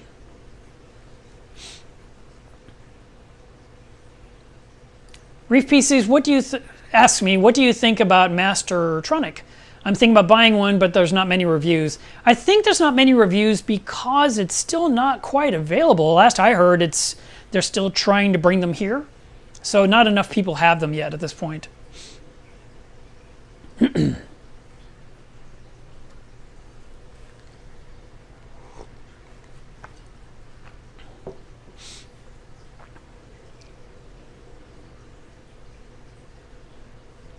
Oh, good point.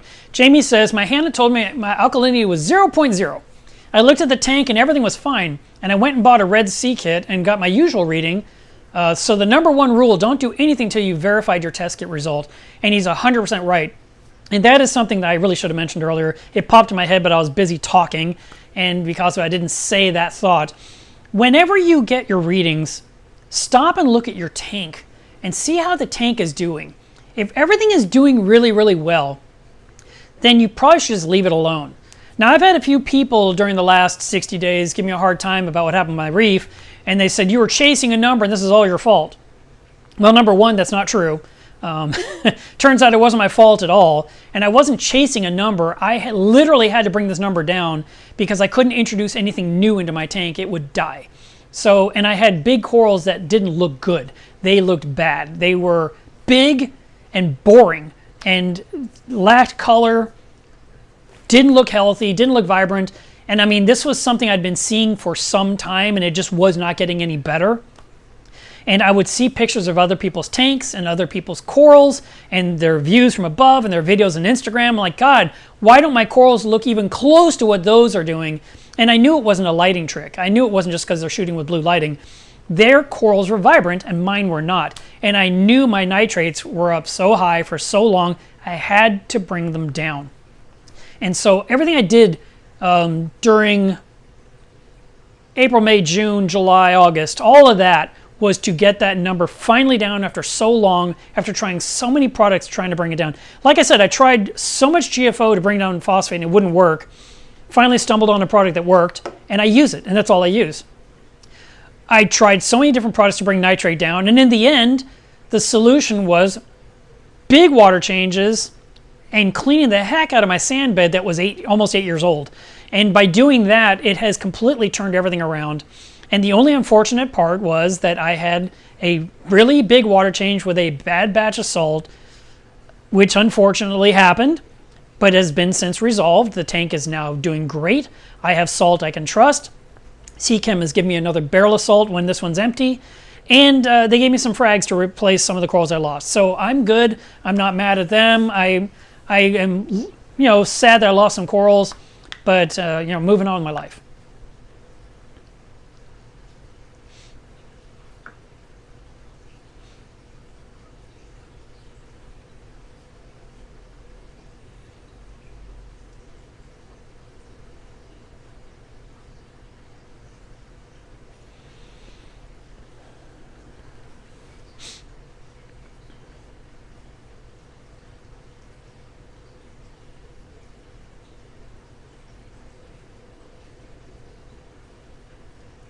Jamie says, have you ever used the Hanna Salinity checker? And if so, what's your opinion? Is it good or not? I bought it, and I used it several times.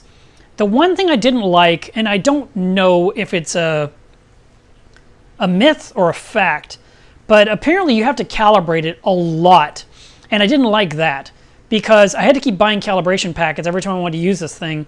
And I'm not a fan of constantly replenishing something like that. That just seemed, I mean, the thing itself was like, I don't know, $60, and it came with like 3 or 4 packets in there. And it's almost like, if I remember correct, I still own it. I should sell it. I still own it. I feel like I had to use like a packet like every other week to make sure it was telling me the accurate numbers. And I was like, man, this is just not for me. I really don't like using something that almost becomes a subscription service. And some things do. I mean, it just happens. There's certain things we just, like if you do the Clarity, you got to replace that roll for the rest of your life now. When you bought filter socks, you use those socks forever until you bought a new set of socks, right? But it was kind of just, there's this mental thing in my head that I have to buy more rolls. I got to buy more rolls. And I don't like that part because I feel like I'm forced. Same thing with the Trident. It's doing automatic water testing, but I've got to put another kit of reagents on there every 2 months. I got to buy 2-month kits for the rest of my life. It's an expense that just keeps coming. And so the Salinity checker from Hanna, I have to keep buying their calibration. And you can't just use any. It has to be theirs because theirs works with theirs. And you can't even use their calibration solution to calibrate something else because people learn that the hard way too. That it's something different in it, and it won't work with like your Milwaukee or your refractometer or your hydrometer or whatever you want to use. And it just kind of, I don't know. I don't want to be coming down on them hard or anything like that. It just wasn't for me. So like I said, I still have it in the back room. If I got some new solution now and probably some fresh batteries, I could probably use it today.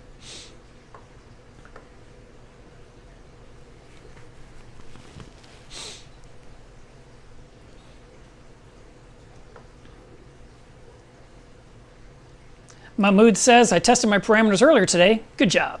Phosphate was measuring at 0.39. Time to use that Phosphate RX I bought from you. Thank you for these live streams and everything you do for the hobby. You're welcome. Yagi says, what about strontium? Yeah, I've not measured for strontium ever. It's like potassium. It just takes care of itself, right? So yeah, there is a strontium test kit for that. I know Saliford has that. I've never done it. Khalil says, is there a pH buffer that doesn't increase alkalinity? Yes, I think it's that stuff from Brightwell I was talking about, the pH boost plus. But I don't know enough about it. I need to actually spend some time reading up more on it.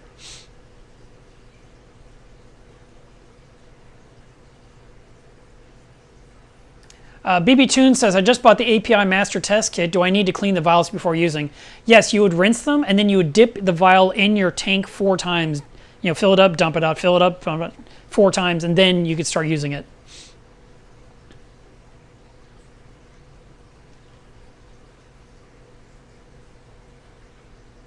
Aquaball says, everyone's going to test their water after this live. I hope they do. That is exactly what we're supposed to be doing.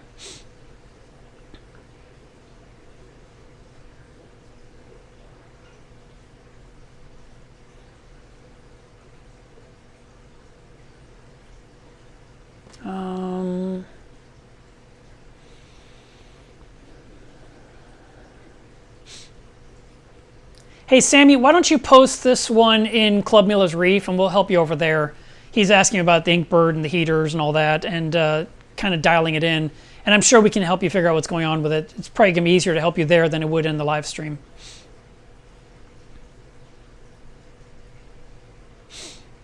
Skull Squadron says, what is your opinion for an acceptable nitrate number for a Fowler system, which is fish only with live rock?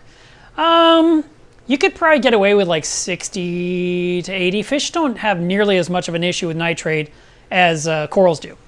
So that's why you can have a higher number. But in general, I mean, we like to keep them lower. The thing is, fish only systems, a lot of times, those tend to be predatory fish. They eat and they're messy.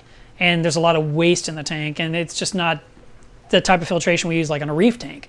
So your nitrate could be higher, your phosphate could be higher in there. And the other problem is that if you let the nitrate get too high in a Fowler, you may not be able to add a cleanup crew that can live in those parameters. Now, I had a few snails that lived through my 80 ppm, but they were there from the beginning basically and learned to tolerate it. But now that my numbers are low, I can add all the snails I want. I can add shrimp again. I can add a pistol shrimp for the Bartlett. Bartlett? I always say the wrong name. Those 2 gobies of Caitlin's that are in the anemone cube. And we tried twice with pistol shrimp last winter, and both times they died within a matter of 3 days. And it had to be the nitrate was just crazy high, and they just couldn't tolerate it. So I'm going to be looking for one of those soon. Bruno says he's in Arlington. That is next to me. I'm in Fort Worth. So would I be happy to sell you a Smartster in person? Absolutely, and you could definitely see the tank.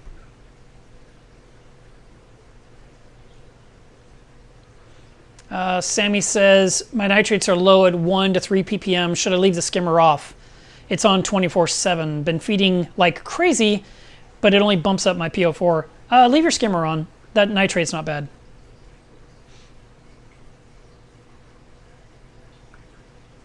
Aquaball says, for the newcomers to the hobby, what should they test for in order of 1st, 2nd, 3rd, 4th, 5th, and on and on? Everything I talked about today, they should be measuring.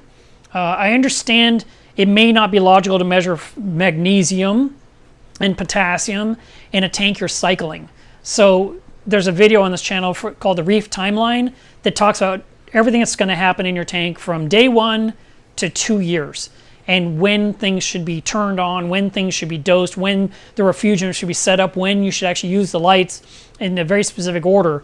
And it's in like probably month 5 is when you start testing more elements than you did in the beginning, because during the cycle you only care about ammonia, nitrite, nitrate, and pH, and you only care about that for like the first month.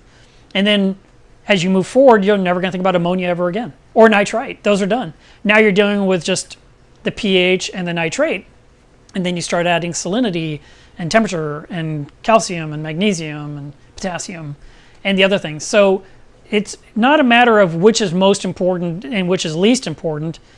There's an entire group of these elements you want to measure. And when I'm done doing this live stream, I'll put a link to my water quality article that covers all of this again, where you can read it in depth. I mean, I talked about most everything I could imagine, but that's a really good article. I probably wrote it 10 years ago. The only thing that article is missing is potassium, so I need to add a paragraph in there for that. But I'll put a link in this video's description so that people can refer to that. And it's meant for the new hobbyists. It's not just meant for people that have been in the hobby a long time. It's just a really good comprehensive article that talks about all the water parameters we have to worry about. Ian, I hope that's how you say your name, says, I can't seem to keep Sophastria happy in my mixed reef. They always recede, they turn brown with the chalices. I think its phosphates are fluctuating, but I'm not sure. The hammers and torches are happy. Well, keep this in mind too. You may not be able to test for what is causing the problem, but you may just be in a situation right now where you just can't have Sophastria and you'll have to get it later. And what I mean is, it's not working now, but maybe a year from now, you could try Sophastria and have a great experience. There are some times where we just have to say, this is not working, I'm going to stop doing it. I'm going to focus on what I do have that's doing well and enjoy it. And then one day later, I'll try again. And that might just be your simplest solution. And I know it's not a direct answer to why is this happening, but it could even be just chemical warfare with the other corals. It's just something's happening in the water that this coral is not doing well. You could run carbon in a reactor to remove chemical warfare from the water column, and that's a half a cup of carbon per 50 gallons.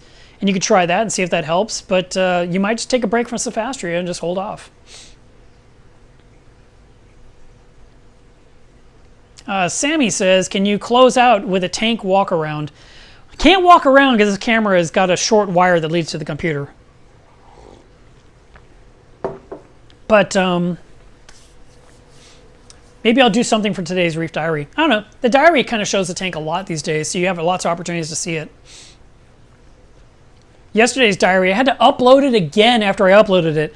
I uploaded it, people were commenting, and I looked at the audio track, and there was like this huge section where the thing was like really short, and then there was like this massive section of volume, and then this really short, another long section with really short risers. And I was like, oh. So I had to recompile the video on my phone a second time and re-upload it again and delete the first one because I wasn't happy with it. I wanted the audio track to be close to correct.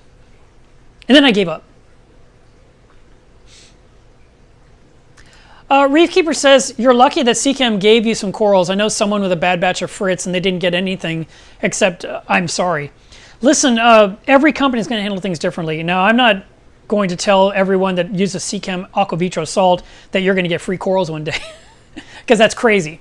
But I'll tell you this. I didn't go on a rampage. I didn't blow up all their social media. I didn't go chew them out and throw them down the drain or throw them under the bus. I reported them what I discovered. I wanted them to prove me right, to be honest, because I had no other theory what was going on with my tank. And in everything in the conversation, you know, typically what you get in exchange for bad salt is more salt. That's all you can expect. And for them to replace your corals is a miracle. And I would not expect that, and I didn't expect it. When they offered me some corals, I thought, well, Dwayne's going to give me some corals, so I'm okay. And like, no, we want to do this. Our owner of the company said, we're sending you some corals, so pick out 10 from this list of 100. So I picked out 10, and then he came back to me and goes, you need to pick out more because the owner said that's not enough. And so I said, well, I don't really want any more. I got nowhere to put them. And he was like, you got to pick more. The owner said so. So I said, well, send me 2 of everything. I don't care. I'll put 2 of everything in the tank. Just whatever you want to do is fine with me.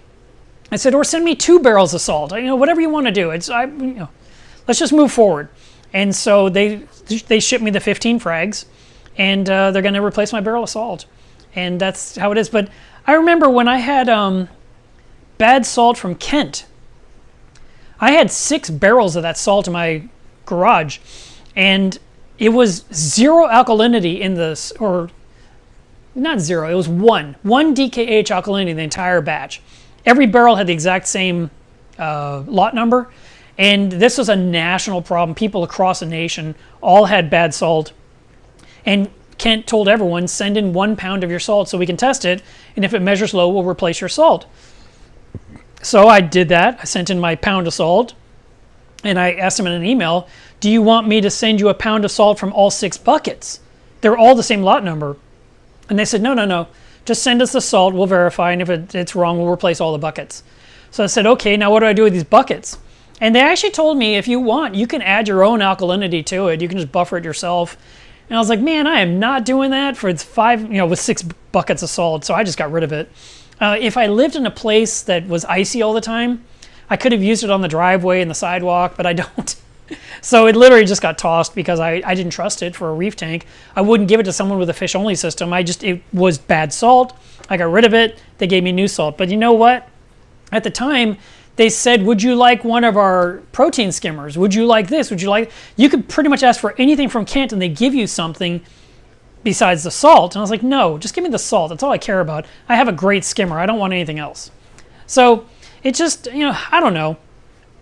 I really think this is, look, I'm going to give you guys a short life lesson because it is proven to be true time and time and time again with me. When I have a problem, I try to come to the person I have the problem with level-headed instead of blowing up and being angry and accusing them and calling their mother fat and all that kind of stuff. And almost always it works out in my favor because I'm reasonable and they're reasonable with me and they help me. I don't show up at their door demanding more salt, demanding more corals, demanding money, demanding, I don't even know what, an apology. I just tell them, this is what's going on. And I didn't even think it was possible. And that was the truth. I told them that at least a dozen times. I never for once thought the salt mix was a problem. I was sure the salt was fine and something else is going on in my tank. And to have these ICP tests come back and tell me test after test after test after test, prove the salt mix was bad, was like, wow, I can't even believe this. I want you to verify it. I want to send you the salt to verify for yourself. And I did. I sent them some salt. They verified it. They said, send us the rest of the salt. And they did some more tests on that as well, as far as I know. And that was it. When my tank leaked after 13 months, I didn't raise hell. I got on Facebook and I posted, my tank is leaking. And everyone's like, oh my God, not Mark Levinson. This can't happen. Oh, that company is ruined. And I was like, no, I just need my tank fixed, And then it took months to get it figured out how we're going to fix it. And then it took even more months to actually fix it. But this is the replacement tank. And it took a very, very long time to get it. But now this tank, in less than 30 days, is going to be 8 years old. And hope it lasts another 8 after that. We'll see. But when things go, and I've had test kits that were bad. And I would let the company know it's bad and they'd replace the kit. I don't know. I don't think you should go after companies aggressively or threaten to blow them up on social media. I understand the desire to do that. I remember AT&T was trying to rip me off. It was a stupid little thing. I think it was my alarm that I had, Digital Life.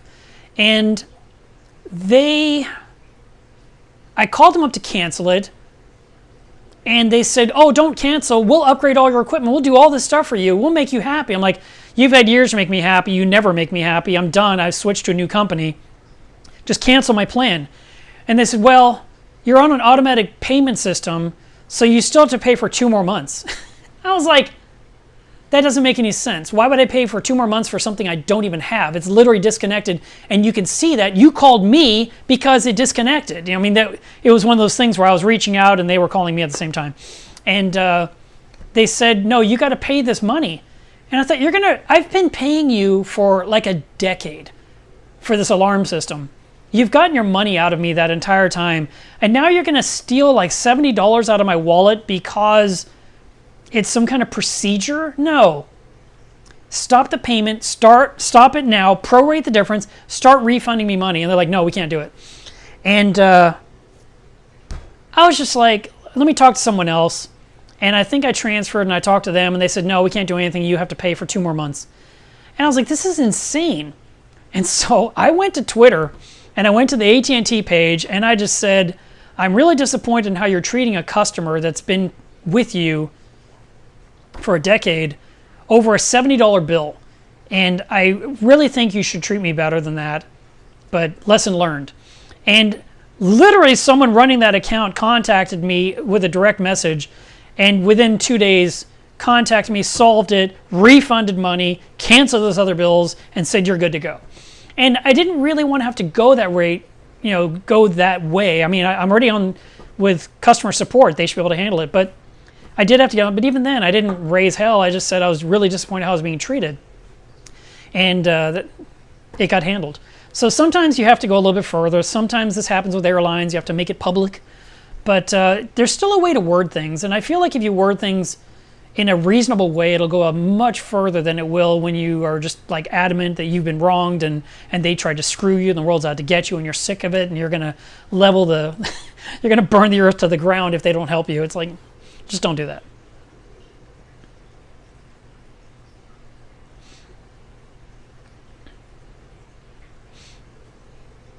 Paul says, are there any water parameters you found tied to polyp extension on the tenuous? No, but the polyps are all out on my corals since I got rid of the red bugs, and that's great.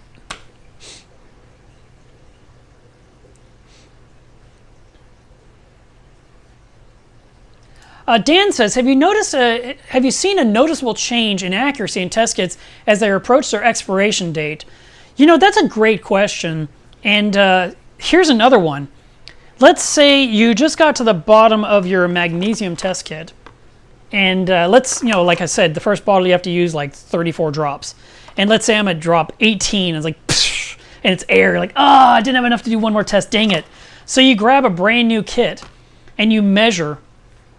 And your magnesium is like quite a bit different than what you're getting with this kit. And you're like, well, that's weird. So it would actually be kind of smart if you know the kit is getting low to do a test with the old kit and then do a test with the new kit and just see if they're the same. Just to kind of at least have an idea what's going on. Because if they're like 100 ppm different, then you're like, well, has that been wrong for a year? Has that gone bad because it's been used for a year? Is this kit right because it's brand new? You have all these doubts in your head. So it is kind of smart to like double check one before it's completely depleted, just to kind of make sure the transition to the new kit is good. But I mean, I'm dropping vials. You will know if it's a vastly, vastly wrong kit. Like when I got my brand new replacement API nitrate test kit. By the way, I need to mention this. When I got my new kit back in, I guess it was April. No, May. Remember, everything in May got ruined. So I got a new kit, and I measured it, my tank, and my nitrates were 0. And I was like, yeah, right. Ha! Yeah, I wish. Because back in May, my nitrates were 80. And this thing was saying, the other kit.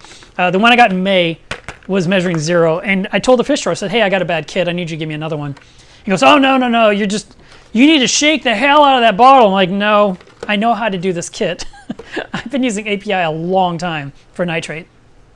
So anyway, just for funsies, I shook the hell out of the bottle even longer. Like instead of shaking it for 60 seconds, I shook it for 90 seconds. I did my test and it said my nitrate was like 10. And I was like, I know my nitrates are 80. I know it for a fact. They've been 80 for so long. I wish they were this low. I should just use this kit to make myself feel better, but it's a big fat lie. And I told him, I need you to give me another kit. This kit is bad. And I said, look, I'll bring you my tank water and I'll bring you this kit and you can test for yourself. And then we'll take one off your shelf and we'll test again. So anyway, I went up there. He wasn't there. His employee was there and she just said, hang on. She called him up. She goes, hey, Frank, there's a guy here with an API kit. He wants a new one. And Frank says, yeah, just give him the new one. Take the old one back. We're going to send it in for credit. And I took the new kit home, measured my nitrate, and they were 80. So I had a bad kit. I knew immediately. But if it's really close to your number you're normally seeing, but it's a little bit off, it could be, like you said, the age of the kit. Now I want to talk about this little white wire here. This is one of those things like you'd have on a loaf of bread, a twist wire. And when you are using the API test kit, for example, with the Smart Stir, so let me show you how I do this. Red Sea beaker to hold the API beaker, because the API beaker is so small, it'll want to fall over. It's not going to stand. You could try to center it, but if you just nudge it, you're going to knock it over. So I put the API in there. I put the Red Sea vial in there. I put in the API test vial in there. Now I can't knock it over. It's going to stay. And then I put my little tiny bead inside the vial I'm going to measure. Then I put in 5 milliliters of water. I put in 10 drops of bottle A.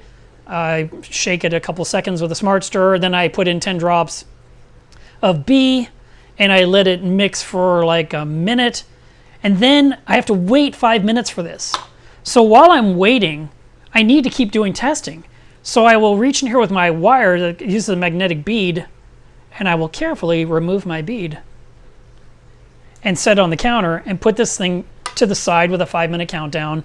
And I can go ahead and put my bead inside the Red Sea vial and go ahead and measure phosphate, which is a 30-second test, and move on with my life. So having one of these is handy, and it actually comes with a short one in the Smart Stir kit.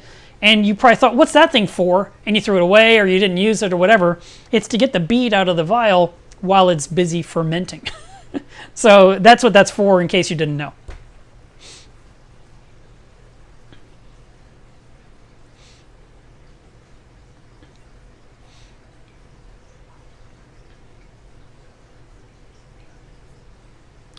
Sammy says, if you're on 2-part, buy soda ash from BRS. It bumped my pH, keeps around 8.2 to 8.4, and my alkalinity is 8.5 to 9 DKH.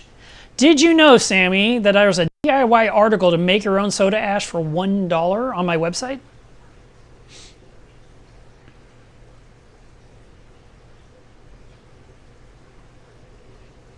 Dusk says, hey, this is good. Maybe I said something wrong before.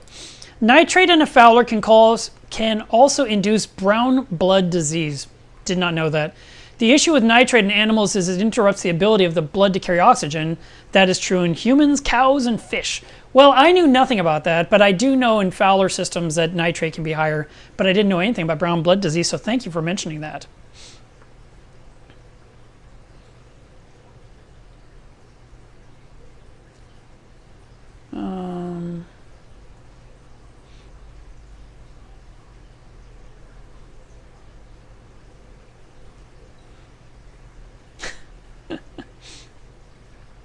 Someone wrote, "Hey, Mark!" in all caps.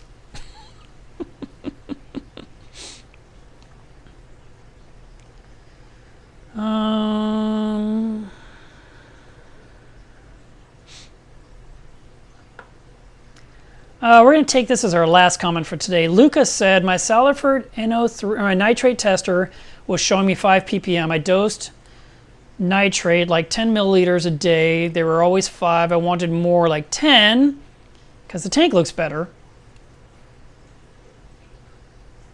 And then the last of it, I don't know what it says. Nitrate bog Hannah LR nitrate. It was 51.4. I'm lost. Anyway, Luca, if your tank does better at 10, go for 10. That's not a bad thing. I think you'll be okay. Mark's Reef says, does my chat work? Yes, it's working. I see it. You're just here at the very end. I don't instantly reply to chats. I reply to them as I get to them, and you're literally at the end as I've been working my way through all this conversation. So, yes, we see it. All right. I am going to wrap this up. Dusk says, I said it right earlier. Nitrite will induce the low concentrations quickly. Nitrate will induce it slowly at higher concentrations. All right. Guys, thank you so much for tuning in today. I saw many of you said there was no notification that went out. Maybe YouTube had a hiccup today. I don't know. But I appreciate that you stuck this out. We were here for 2.5 hours. There's like 130 of you on here right now. Earlier when I looked, there's 120 people. Normally we're about double that. So those notifications actually make a big difference. But there's going to be some people that are going to be binging this later while they're doing other stuff, and they'll just enjoy the show. I want to ask you guys a question here at the very end. And so if you've made it all the way to here, you can put it here in the chat if you want before I hit the off button, or you can just put it in the comments of the video. What TV show are you binging right now? And it can be a guilty pleasure. Do not hold back. Be honest. And I'll tell you, first of all, I have spent the last 2 months watching every single episode of Supernatural. 15 seasons. I have been watching that show since it started way back in, I think, 2003, and loved every single episode, and had to wait a week for the next episode and wait a week for the next one. And I mean, I watched it religiously, and then I'd have to wait for the stupid summer to go by till it resumed. And then there was the writer's strike and we had to wait. And then there was COVID and they had to wait on the final season. They couldn't release it for a while, or they couldn't film it, and it finally ended. And I was like, man, I've always wanted to see this show from the beginning and just binge my way through it. And I don't remember when I started to watch. I wish I could look it up on Netflix to see, like, you know, there should be a log, right? You know, like, when did you watch something? But anyway, I've probably been watching Supernatural daily for the last 2 months, and I just finished it yesterday. And it was so good. I love that show. If you've not watched it, it's all on Netflix. You can watch the whole thing, and you should. You should totally watch it from beginning to end. It's crazy. Their voices in the first episode are insanely high for these two guys. It's like they were teenagers. And the show is so good. I loved it that time, you know, when I watched it slowly. I'm loving it. I got to binge through it and watch nothing. I watched no news. I watched nothing else. I didn't watch anything on TV but that. And that was my, and it's not even a guilty pleasure. It's an awesome show. Guilty pleasure started today on Netflix, because I've watched the first 2 seasons of this with Caitlin. Season 3 released of The Circle. And if you have not watched The Circle, it is so fun to watch. It's mindless. It's stupid. I love it. And I'm not ashamed to mention it. I would love to hear what you guys are watching, because it's just, it's great. I kind of want to start binging other things again. Like all the Marvel movies in order. All the James Bond movies in order. All the Dirty Harry movies in order. Maybe Warehouse 13 from beginning all the way to the end. I don't know. Just like, I just really enjoy just getting into one show and not watching a piece of this and a piece of that and the other. And my DVR has just been stacking up, and I haven't even looked at it in a month. I haven't even turned it on. I've been only on Netflix on Supernatural, and it's been a great ride and such a good show. And I'm sad it's over, but it ended really well. And I just miss my Sam and Dean that have been talking to me through my TV screen every day for months. So I see someone's watching Walking Dead. I stopped on the episode when such and such died. I don't want to do any spoilers, but I'm probably like 15 episodes behind on that one. I'd like to start from that episode. It's the main character that died. Is that too much of a spoiler? Anyway, I have not seen it, and I left off during as he was dying and never tuned it in again. I think I lost a few episodes because of the storm or something, and I was like, dang it, now I got to find them all. Someone's watching Babylon 5. Another Life. Oh, season 2 has started. Oh, another show. We're just going to talk about TV shows for the next hour. You. Have you seen You? Oh my God, it's so good. And season 3 is crazy. I started to watch that last night too, because I needed something. So I started watching You because it was like Netflix, like, you need to continue. I was like, all right. And then today it was The Circle. And I was like, I have to do a live stream, but The Circle, it's so good. So I had to hit pause, turn off the TV, and set up the studio for you guys to do this show today. Someone's watching F Troop. Are you talking about F Troop from like Barney Fife days? Are we talking about that one? What We Do in the Shadows, I haven't heard of that. Squid Games. Everyone's talking about Squid Games. I don't know if I'm going to like that. I am not a fan of subtitles. And I heard it's like their biggest, it's like the best viewed series on Netflix ever. I might have to try it, but I don't know if I'm going to like it. Yeah, no, Circle's excellent. Yellowstone? I don't know that one. Someone put Octopus Game for Squid Game. That was clever. I like it. Star Wars over and over again. That's another good one. I've actually binged Mandalorian at least 3 times, to get, all the way to where it is. I'm ready. And they started, the main actor that plays Mandalorian posted on Instagram yesterday, they started filming season 3. So we'll get something soon. I can't wait. All right, guys, thank you so much for tuning in today. And I will see you guys again next weekend. And then the following weekend, there will not be a live stream. So prepare for disappointment. That will be the Aqua Shella weekend, and I just don't see it happening. So I will do something with the reef tank tonight. Maybe my water tests only, because I'm really tired now after being on YouTube now for the last 2.5 hours. But I hope you have a great weekend. Do test your water today. That is your job. Bye.